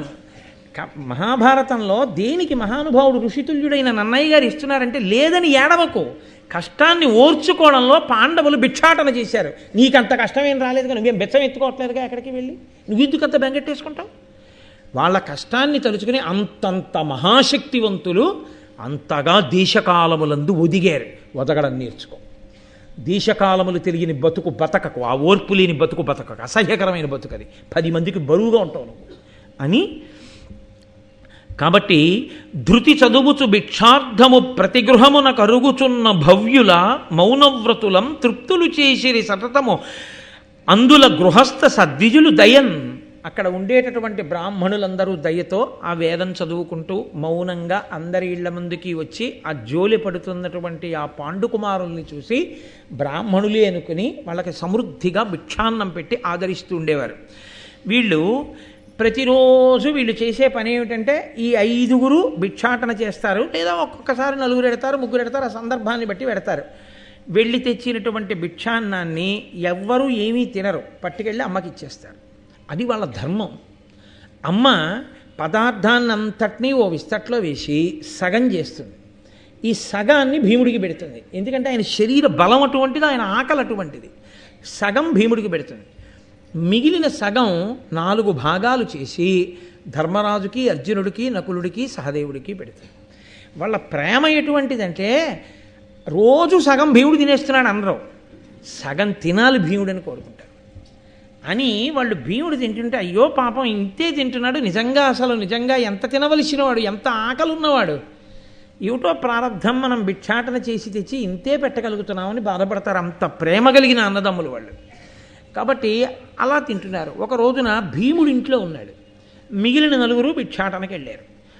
అకస్మాత్తుగా ఆ ఇంట్లో ఏ ఇంట్లో ఉంటున్నారో ఆ బ్రాహ్మణుడు, బ్రాహ్మణి అంటే ఆయన భార్య, వాళ్ళు పెద్ద పెట్టును ఏడుస్తున్నారు, పిల్లలు కూడా ఏడుస్తున్నారు. అది విని భీమునితో కుంతి అంది, ఇందు సుఖముండితిమి ఎరులెరుగకుండా నేలొకో ఇప్పుడు ఈ విప్రునింట ఆర్తరవము వీతించే దీని నారసి ఎరుంగవలయు తత్ప్రతీకారంబు వలయు చేయ. మనం ఇన్నాళ్ళు ఈ బ్రాహ్మణుడి ఇంట్లో ఉంటున్నాం, హాయిగా సుఖంగా కాలం గడిచిపోతోంది. మనం ఎవరమో ఎవరికీ తెలియకుండా రోజులు వెళ్ళిపోతున్నాయి. ప్రస్తుతానికి అదే పెద్ద సుఖం. ఇంత ఉపకారం చేశాడు మనకి ఈ బ్రాహ్మణుడు. ఎందుకో ఇవాళ ఈ బ్రాహ్మణుడు ఇంట్లో అందరూ ఏడుస్తున్నారు, ఆర్తనాదాలు చేస్తున్నారు. మనం ఇంత ఉపకారం పొందిన వాళ్ళకి ఏ ఆపదొచ్చిందో కనుక్కుని ఆపద తీర్చడం అన్నది మర్యాద, అది చెయ్యవలసిన విధి. కాబట్టి నాయన అది ఏమిటో నేను కనుక్కొస్తాను, ఒక్కసారి పెడతానంది. వెళ్ళి ఆవిడంది, కృతమెరుగుట పుణ్యము సన్మతి దానికి సమము సేత మధ్యము మరి తత్కృతమున కగ్గలముగా సత్కృతి సేయుట ఉత్తమంబు కృతబుద్ధులకు. ఎవరో నీకు ఉపకారం చేశారు, మహానుభావుడు ఉపకారం చేశాడు, ఆయన ఉపకారం చేయబట్టి ఆ రోజున నేను ఏమీ ఇబ్బంది లేకుండా సంతోషంగా కాలం గడిపేశాను అని స్మరించడమే పుణ్యం. తప్ప వాడి మొహం ఏదో వాడు ఇచ్చాడు కానండి మళ్ళీ నా దగ్గర నుంచి ఏదో ఎక్స్పెక్ట్ చేస్తూ ఉంటుంటాను, చేశాడు తప్ప లేకపోతే వాడు చేస్తాడా? అదే పాపం. ఎదుటివాడు నీకు ఏ ఉపకారం చేశాడో ఆ ఉపకారమును గుర్తెరుగుటయే పుణ్యము అని పేరు. కాబట్టి పుణ్యము చేయుట అంటే ఏదో కాదు, మీకు ఎక్కడ ఏ ఉపకారం దొరికినా ఆ ఉపకారాన్ని స్మరించడం ఉందే దానికే పుణ్యము అని పేరు. అలాగే చేసినటువంటి ఉపకారాన్ని మనసులో జ్ఞాపకం ఉంచుకొని దానితో సమానమైనటువంటి ఉపకారం చేయడం ఉందే అది మధ్యమము. చేసిన ఉపకారాన్ని గుర్తుపెట్టుకుని అంతకన్నా పెద్ద ప్రత్యుపకారం చేయడం ఉందే అది ఉత్తమము. కాబట్టి బుద్ధి కలిగిన వాడు ఆ పని చెయ్యాలి. వాళ్ళకి ఆపదొచ్చింది, మనం చెయ్యొద్దు ప్రత్యుపకారం, అది జ్ఞాపకం పెట్టుకోవద్దు, అది కదా పుణ్యం. కాబట్టి వెళ్ళి అడిగి వస్తాం అంటే ఏదో వినపడగానే ఓవా తలుపులు తీసుకుని వాళ్ళ ఇంట్లోకి వెళ్ళిపోవడం అది కాదు.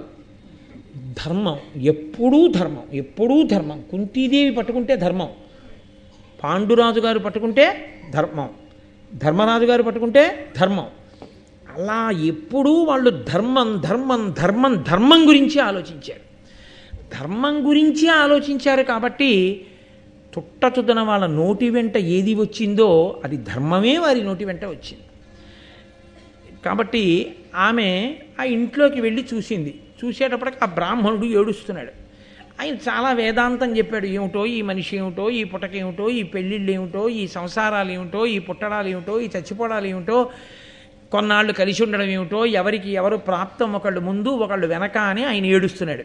ఏడుస్తూ ఇంటికి యజమానిని నేను, మిమ్మల్ని రక్షించవలసిన వాడిని, నా కళ్ళ ఎదురుగుండా నా భార్య వెళ్ళి ఆ రాక్షసుడికి ఆహారం అయిపోవడం ఏమిటి, వంశాన్ని పెంచవలసినటువంటి వాడు కొడుకు ఆయన ఆహారం అయిపోవడం ఏమిటి, కూతురు నాకు దౌహిత్రుడిని ఇవ్వవలసినది, కూతురు కొడుకైతే దౌహిత్రుడు అంటారు కాబట్టి ఆ దౌహిత్రుడిని ఇవ్వవలసింది, ఆ కూతురు వెళ్ళిపోవడం ఏమిటి, కాదు కాదు నేనే వెళ్ళిపోతాను, నేనే ఆహారం అయిపోతాను అని ఆయన ఏడుస్తున్నాడు. భార్య లేచి అంటోంది, అసలు భార్యాస్థానంలో ఉన్నది బిడ్డల్ని వంశాన్ని నిలబెట్టడానికి, మీకు కూతుర్ని కొడుకుని ఇచ్చాను, భర్తని పోగొట్టుకొని నేల మీద పడిన మాంసపు ముక్క కొరకు కుక్క దగ్గర నుంచి పక్షి వరకు ఎదురు చూసినట్టు భర్తని పోగొట్టుకొని అన్యుల చేత క్రూరమైన చూపు చూడబడక ముందే నేనే ఆహారమై మిమ్మల్ని రక్షించుకుంటానంటోంది భార్య. కూతురు అంటోంది, ఇప్పటికైనా ఎప్పటికైనా నన్ను పెళ్లి చేసి ఇంకో ఇంటికి పంపించేయవలసిందే, నేను ఇక్కడ ఉండేదాన్ని కాను, పుడుతూనే ఆడపిల్లని ఈడపిల్లని కాను, ఎప్పుడో అప్పుడు నన్ను పంపేస్తారు, అత్తవారింటికి పంపించాననుకుని నన్ను పంపించేయండి ఆ రాక్షసుడి దగ్గరికి, నన్ను తినేస్తాడు, మీరు సుఖంగా ఉండండి అంటోంది. ఆ చిన్న పిల్లవాడు వాడంటున్నాడు, అమ్మా నాన్నగారికి అక్కకి ఆపద రావడం ఏమిటి, నన్ను పంపించండి, నన్ను తినేస్తాడు రాక్షసుడు, ఏడుస్తున్నాడు ఆ పిల్లాడు. ఏమిటి వీళ్ళందరూ ఏమిటి నన్ను పంపించండి తినేస్తాడు, నన్ను పంపించండి తినేస్తాడని ఏడుస్తున్నారు ఏమిటి అందరూ అని చెప్పి ఆవిడకి అనుమానం వచ్చింది. వచ్చి ఆ కుంతీదేవి బ్రాహ్మణుడిని అడిగింది, ఇది ఏమి తెరగు, దీనికి మొదలయ్యది, నాకు తెల్లముగ చెప్పుడు తీర్చెదా అని విగతాసుల తన మృదువచన ప్రశ్నమను అమృతమున నిత్యన్. చాలా పెద్ద పెద్ద మాటలండి నన్నయ్య గారివి. ఆవిడంది, ఎందుకు మీ అందరు ఇలా మాట్లాడుకుంటున్నారు, ఎందుకు మీ అందరికీ ఏమిటి ఇబ్బంది వచ్చింది, మీరు అసలు ఏం జరిగిందో, ఏ ఆపద కోసం మీ అందరూ ఇలా మాట్లాడుకుంటున్నారో నా దృష్టిలో పెట్టండి. నా దృష్టిలో పెడితే నేను మీకు కావలసినటువంటి ఉపకారం చేసి మీరు పడుతున్న ఇబ్బంది నుంచి మిమ్మల్ని గట్టెక్కిస్తాను. ఈ మాట ఎలా ఉందన్నారో తెలుసా అండి నన్నయ్య గారు, చచ్చిపోయిన వాడిని తీసుకెళ్ళి అమృతంలో ముంచి పైకెత్తినట్టు. ఎందుచేత అంటే మాట ప్రాణం పోసేస్తుంది, మాట ప్రాణం తీసేస్తుంది. మాటకి ఆ శక్తి ఉంటుంది. ఒక్క మాటకి కత్తి పెట్టి పొడిచాడు అనుకోండి, ఆ గాయం కొన్నాళ్ళు ఉండిపోతుంది. ఒక్క మాట అన్నాడు అనుకోండి, బతికున్నంత కాలం గుర్తుండిపోతుంది. ఎంత మాట అన్నాడు రా ఆ రోజు నన్ను అని. అందుకే కడుపున్ రంపపు కోత కోయునది ఏ గాయాలు కాకుండినన్ అంటాడు బల్జేపల్లి వారు. నాకు ఎప్పుడు ఆ మాట జ్ఞాపకం ఉంటుంటుంది. ఒక మనిషిని పడుకోబెట్టి రంపం పట్టుకుని కడుపుని కోసేశారనుకోండి, దాని బాధ తెలుస్తుంది. ఆయన బాధపడ్డాడు అనడానికి గుర్తుగా కడుపు మీద అడ్డంగా ఓ పెద్ద చార పడుతుంది. కానీ అన్న ఒక్క మాట కడుపుని రంపపు కోత కోసిన కన్నా ఎక్కువ బాధ పెట్టి మనసులో గుర్తుండిపోతుంది. ఇది కట్టి కుడిపేస్తుంది అవతల వాడిని. కాబట్టి నోరు ఉంది కదా అని వదరి మాట్లాడకూడదు. ఒక్క మాట మనిషిని బతికించేస్తుంది. సుందరకాండలో సీతమ్మ ఉన్న కష్టంలో ఆత్మహత్య చేసుకు చచ్చిపోతానన్న సీతమ్మ మళ్ళీ దేనివల్ల బతికింది? హనుమ మాటకు బతికింది అంతే. మాట బతికిస్తుంది, మాట చంపేస్తుంది. కాబట్టి ఆవిడ మాట చనిపోతున్న వాళ్ళని అమృతంలో ముంచి పైకెత్తినట్టుంది అన్నారు నన్నయ్య గారు. ఏమిటో చెప్పండి, నేను తీరుస్తాను. అలా అన్నవాడు చాలండి, కష్టంలో వచ్చి ఆదుకున్నవాడు ఒక్కడు చాలు. కాబట్టి ఈ మాట ఆవిడ అనగానే కుంతితో బ్రాహ్మణుడు అన్నాడు, మనుజ భక్షుడిదియా తనకు అప్పనముగా ఒరుల వలని బాధ నొరయకుండా దీని కాచుచుండు ఈనాటి రాజును తలపడసుర నోర్వ బలిమిలేమి. మా ఊరికి ఒక ప్రారంధం వచ్చింది. దూరంగా యమునా నది ఉంది. ఆ యమునా నది తీరంలో బకాసురుడని ఒక రాక్షసుడు.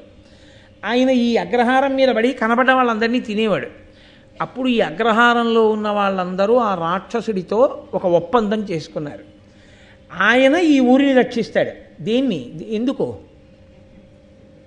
విజయదశమి నాడు వేట వేసేసే గుర్రపోతుని బాగా గడ్డిలో మీపినట్టు ఏకచక్రపురంలో ఉన్న వాళ్ళని ఎందుకు రక్షిస్తాడంటే, బండెడన్నం వండి కూరలు, చక్కటి పిండి వంటలు, ఒక మనిషి, 2 దున్నపోతులు ఆ బండికి కట్టి పంపిస్తే బండిని వదిలేస్తాడు. అదో అదృష్టం.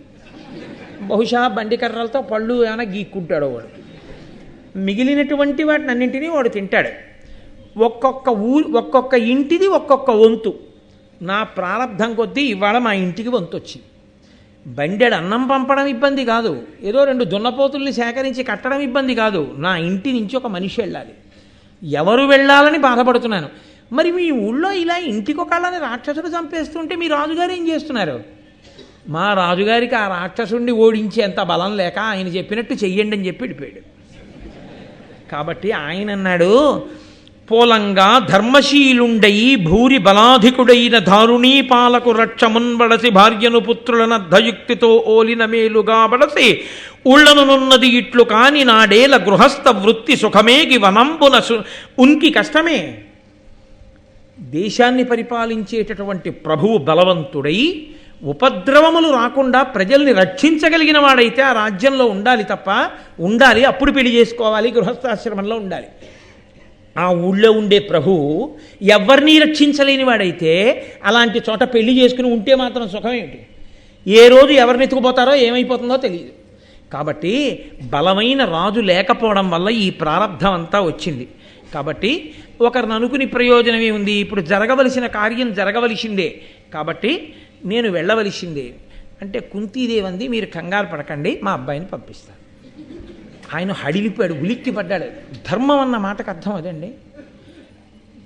ఇప్పుడున్న రోజుల్లో అయితే చాలా థ్యాంక్స్ అండి.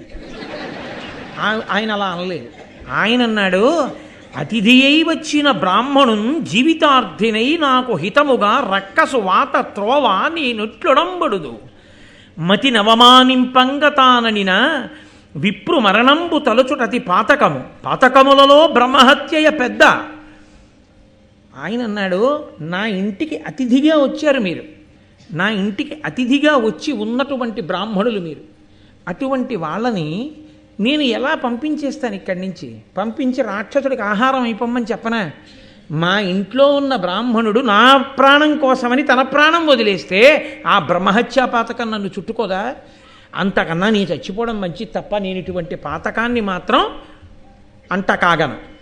ధృతిశడి వేడెడు వాణిని అతిథిని అభ్యాగతుని భయస్థుని శరణాగతు చంపంగ ఒడబడు దుర్మతి ఇహముం పరముం కలది మతి పరికింపన్. శాస్త్రం ధృతిశడి వేడెడు వాణిని, ధైర్యం పోయి అయ్యా నన్ను ఏం చేయకండి నన్ను ఏం చేయకండి అని వేడుకుంటున్న వాడిని చంపకూడదు. అతిథిని చంపకూడదు. అతిథి అని ఎవరినంటారంటే మరునాడు సూర్యోదయానికి తిథి మారుతుంది ఎప్పుడును. మనకి దైవ కార్యానికి ఏమిటంటే సూర్యోదయానికి ఉన్న తిథి. ఒక తిథి వరకే ఉండేవాడిని అతిథి అంటారు. అంటే మళ్ళీ తిరిగి ఆయన ఉండడం. విధినాడు వచ్చాడు అనుకోండి, తదినాడు వెళ్ళిపోతాడు. ఆయన అతిథి అంటారు. అంతేగాని వచ్చి 5 ఏళ్ళు ఉన్నవాడిని అతిథి అనరు. కాబట్టి అతిథిని చంపకూడదు. అభ్యాగతుని అంటే భోజనం ఇలా పెట్టుకుని కూర్చుందా అనుకున్నాడు అనుకోండి, ఇంకా మనం భోజనానికి కూర్చుందాం అనుకున్నప్పుడు వచ్చాడు అనుకోండి, ఆయనకి ఏదైనా పెట్టకుండా తను తినకూడదు. ఆయన భోజనం చేస్తున్నాడు అని తెలిసిందనుకోండి, ఆయన్ని లేపే ప్రయత్నం అసలు చేయకూడదు. రెండూ పెద్ద దోషాలే. ఎందుచేతనంటే ఆయన భోజనం చేస్తూ ఆయన్ని మాట్లాడేటట్టు చేయకూడదు. 2, ఆయన భోజనానికి కూర్చునే ముందు ఎవరైనా వస్తే అయ్యా రండి భోజనానికి అనాలి. ఒకవేళ ఆయన భోజనం చేసి వచ్చానండి అన్నాడు అనుకోండి, అయితే మీరు కూర్చోండి నేను తింటాను అనకూడదు. ఓ యాపిల్ పండు ఇచ్చి మీరు తింటుండండి అని వస్తానన్నాడు తప్ప తినేయడానికి వెళ్ళిపోకూడదు. ఆయనని అభ్యాగతి అంటారు. కాబట్టి భోజన సమయానికి వచ్చిన వాడిని భయస్థుని, భయం పొంది ఉన్నవాడిని, శరణాగతు అన్ని ఉపాయములను విడిచిపెట్టి నీవే ఉపాయమని నమ్మి నీ దగ్గర పడిపోయిన వాడిని, ఏ దుర్మతి కూడా చంపకూడదు. చంపితే వాడికి ఇహము పరము 2 ఉండవు. ఇలాంటి పనులు చేసే వాళ్ళని ఇహము పరము లేకుండా చేస్తారు. కాబట్టి నేను అటువంటి తప్పు పని చేయకూడదు. కాబట్టి అమ్మ నీ కొడుకుని పంపవలదు అంటే ఆవిడంది, నా కొడుక్కి పెద్ద మంత్రసిద్ధి ఉంది, మీరు భయపడక్కర్లేదు. నా కొడుకు పూర్వం ఎందరో రాక్షసుల్ని చంపాడు. ఈ రాక్షసుడు పెద్ద లెక్క కాదు, చాలా అవలీలగా చంపేస్తాడు. కాబట్టి బండెడు అన్నం, ఆ పిండి వంటలు ఇవన్నీ సిద్ధం చేయించండి. నాకు 5 కొడుకులు ఉన్నారు. పైగా 5 కొడుకులు కాదు, 100 కొడుకులు ఉన్నా తల్లికి కొడుకులు ఎక్కువ పక్క తల్లికి తక్కువ అన్న లెక్క ఉండదు. నా కొడుకు బలవంతుడు కాబట్టి నా కొడుకుని పంపుతాను. అయిపోయింది. ఆయన ఒప్పుకున్నాడు. గబగబా అందరూ కలిసి ఆ పిండి వంటలు అన్నం అన్నీ బండికి ఎక్కిస్తున్నారు. ఈలోగా భీమసేనుడు తనలో తానే సంతోషపడిపోయి తిరుగుతున్నాడు ఇంట్లో. ధర్మరాజు గారు, అర్జునుడు, నకులుడు, సహదేవుడు భిక్షాన్నం పట్టుకుని వచ్చారు. ధర్మరాజు గారిని చూసేటప్పటికి మాత్రం వెంటనే చాలా ఒబ్బిడిగా నించుంటాడు. ధర్మరాజు గారికి అనుమానం వచ్చింది, ఏటి ఇంత సంతోషంగా ఉన్నాడు ఇవాళ అని తల్లి వంక చూసి అన్నాడు, నరనుత కీర్తి ఈ అనిలనందనుడెవ్వరితోడనేని భీకర సమరంబుసేయి సమకట్టిన ఎట్లు మహానురాగ నిర్భరముననున్నవాడు. ఇతని భావము చూడగా వేరు, వీని సుస్థిరబలు మీరు పంచితిరో చెచ్చెర తాన ఉపక్రమించనో. అమ్మ నాకు చెప్పండి అన్నాడు. అమ్మ ఏమిటి భీముడిని చూస్తుంటే ఈ ఆనందం, ఈ ఈలలు, ఈ పాటలు, ఈ వ్యవహారం అంతా చూస్తుంటే ఎవరి మీద యుద్ధానికి వెళ్ళడానికి సిద్ధపడుతున్నట్టుగా నాకు అనిపి, యుద్ధం అంటే అంత సంతోషం ఆయనకి, ఏదో యుద్ధానికి ఎడుతున్నట్టుంది. అమ్మ ఈయన తన మానాన తానే ఎవరి మీద యుద్ధానికి బయలుదేరాడా, మీరు వెళ్ళమన్నారా, ఎందుకు ఎడుతున్నాడు యుద్ధానికి అని అడిగాడు. అడిగితే ఆవిడంది, ఏమీ లేదయా, ఈ ఊరి చివర బకాసురుడు ఉన్నట్ట, ఇలా ఏదో నియమం ఉందిట, పాపం మనకి ఆతిథ్యం ఇచ్చిన బ్రాహ్మణుడు ఏడుస్తున్నాడు, అందుకని వీడిని పంపిస్తానన్నాడు. అంటే ధర్మరాజు గారి ప్రేమ ఎటువంటిదో తెలుసా అండి? ప్రేమ శంకని తెస్తుంది. ఎప్పుడూ కూడా లక్షణం ఏమిటో తెలుసా అండి? ఎక్కడ ప్రేమ జటిలమో అక్కడ శంక ఎక్కువ. అందుకే మీరు చూడండి, తండ్రి ఎవరితోనో మాట్లాడుతూ కూర్చుంటాడు, పిల్లాడు వచ్చాడో లేదో ఆయన పట్టింపుడదు. 7ంటికి వచ్చేయాలి వాడు ప్రైవేట్ నుంచి, 8 అయిపోయింది, 8:30 అయిపోయింది, ఈయనేమో కబుర్లలో ఉన్నాడు. ఆవిడ కాసేపు ఆగి, ఏమండి ఒక్కసారి అంటే, ఏమిటి అని లోపలికి వస్తాడు. ఏమిటో వీడు ఇంకా రాలేదు, ఏం అవ్వలేదు కదా అంటుంది తప్ప వీడు మార్గమధ్యంలో పడి కాలు చెయ్యి విరిగిపోలేదు కదా అందం. ఆలస్యం అయితే శంక తల్లికి. ఈ శంకకి కారణం ఏమిటో తెలుసా అండి? పొంగి పొరలిన ప్రేమ. ఎక్కడ ప్రేమ ఉంటుందో అక్కడ శంక ఉంటుంది. కాబట్టి అటువంటి ప్రేమ ధర్మరాజు గారిది. అమ్మా, ఎంత పక్కింటి వాళ్ళ అబ్బాయిని రక్షించడానికైతే మాత్రం భీముణ్ణి పంపించేస్తావా? మహానుభావుడమ్మా, ఇంతమందిని మనని రక్షించాడమ్మా, లాక్షాగృహ దానంలో సొరంగంలో తీసుకొచ్చాడమ్మా, అలాంటి వాడిని చూస్తూ చూస్తూ రాక్షసుడి నోట్లోకి ఎందుకు తోసావమ్మా అన్నాడు. అంటే ఆవిడంది, నాన్న నాకు మాత్రం తెలియదా, వీడు రాక్షసుడి నోట్లోకి వెళ్ళడం కాదు, ఆ రాక్షసుడి నోరు ఇహ మళ్ళీ తెరవకుండా చేసి వస్తాడు, నాకు తెలుసు వాడి బలం. నీకు ఎలా తెలుసమ్మా అంటావేమో, వీడిని 10వ రోజున ఎత్తుకుని ఉన్నప్పుడు పులి మీదకి దూకితే మీ నాన్న బాణాలు వేస్తే నేను కంగారులో కింద పడేస్తే వీడు నా ఒళ్ళు అంచి 10వ రోజు పిల్లాడు కింద పడితే వీడు పడ్డ శిలలు గుండైపోయాయి, వీడికి మాత్రం ఏం అవ్వలేదు, వీడు నవ్వుతూ నవ్వుతూ ఆడుకుంటున్నాడు. వీడు 10వ రోజంతా బలం ఉన్నవాడు, ఇప్పటికి ఎంత బలం ఉన్నవాడు, వీడికి బకాసురుడో లెక్క, అందుకని వీడిని పంపిస్తున్నాను. ఇప్పుడు వీడు వెళ్ళడం వల్ల ఏమవుతుందంటే ఒక బ్రాహ్మణుడికి కాదు ఉపకారం, అగ్రహారంలో ఉన్న బ్రాహ్మణ కుటుంబాలన్నీ సేద తీరుతాయి. బ్రాహ్మణులకి శక్తి ఏమిటి? వాళ్ళు ఈశ్వరుణ్ణి నమ్ముకుని చేసిన తపస్సే, వాళ్ళు చేసిన వేదాధ్యయనమే, వాళ్ళు చేసిన ధ్యానమే. కాబట్టి వాళ్ళ నోటి వెంట ఏమంటారంటే ఆయుష్మాన్ భవ అంటారు, వాళ్ళ నోటి వెంట ఏమంటారంటే సకలైశ్వర్య సిద్ధిరస్తు అంటారు. అదే మీకు దేశమునందు కాలమునందు ఐశ్వర్య రూపంలో కలిసి వస్తుందిరా, అందుకని ఆశీర్వచనం కోసం ఈ పని చేస్తున్నా. బ్రాహ్మణానుగ్రహము కొరకు జననుత బ్రాహ్మణ కార్యము సన చేసిన బ్రాహ్మణ ప్రసాదంబున నీకును నీ తమ్ములకును అగు అనవరత శ్రీ సుఖాయు ఐశ్వర్యంబుల్. అనవరతమైనటువంటి శ్రీ సుఖము, ఐశ్వర్యము, ఆయుర్దాయము అన్నీ కలుగుతాయి. వీళ్ళందరూ ఆశీర్వచనం చేస్తారు రేపు పొద్దున్న. ఎందుకంటే ఒకటికి తీరిన ఆపద కాదు, ఏకచక్రపురంలో ఉన్న బ్రాహ్మణులందరూ రక్షింపబడతారు, అందుకు పంపుతున్నాను నాన్న అంది. అంటే సరేనన్నారు. ఆ బ్రాహ్మణుడు వచ్చాడు, బాబు బండి కట్టేశాం బయలుదేరుతావా అన్నాడు. అంటే ఆయన అన్నాడు, ఏమండి తినకపోతే నిద్ర పట్టదు, నిద్ర పట్టకపోతే ఆకలి. నిన్న రాత్రి నిద్రపోలేదు, ఎందుకో తెలుసా? నిన్న పగటి పూట బాగా అన్నం తినలేదు. పాపం ఎప్పుడు తెచ్చిన భిక్షాన్నంలో సగమే కదూ, నాకు కడుపు నిండా అన్నం పెట్టండి, ఆకలి తీరగానే పెడతాను. అదెంత పని బాబు అన్నారు. బోల్డంత అన్నం, బోల్డన్ని పిండి వంటలు అన్నీ తెచ్చారు. కానీ బాగుండదు కదూ, మరీ ఓహో తినేసి ఇంకా తిండి అంటే వీడేడు బకాసుడి కన్నా వీడోళ్ళు తయారయ్యాడు అనుకుంటారేమోనని ఏదో సరిపెట్టుకున్నాడు పాపం, అలా బాగుండదని సరిపెట్టుకుని బండి ఎక్కాడు. కానీ ఆయన దృష్టి అంతా ఎదరొచ్చే బకాసుడి కన్నా ఈ బండి మీదే ఉంది. ఆయన దాన్ని తీసుకెళ్ళి ఆ యమునా నది తీరంలో ఆపి, వాడు ముందు వచ్చి చచ్చి తర్వాత అయినా నేను తినేదేగా, వాడు తినేది ఏం లేదు ఇందులో, నేను వాడిని తినిస్తే నేను ఎందుకు, ఇంకా ఎలాగో నేను చంపేసేదే.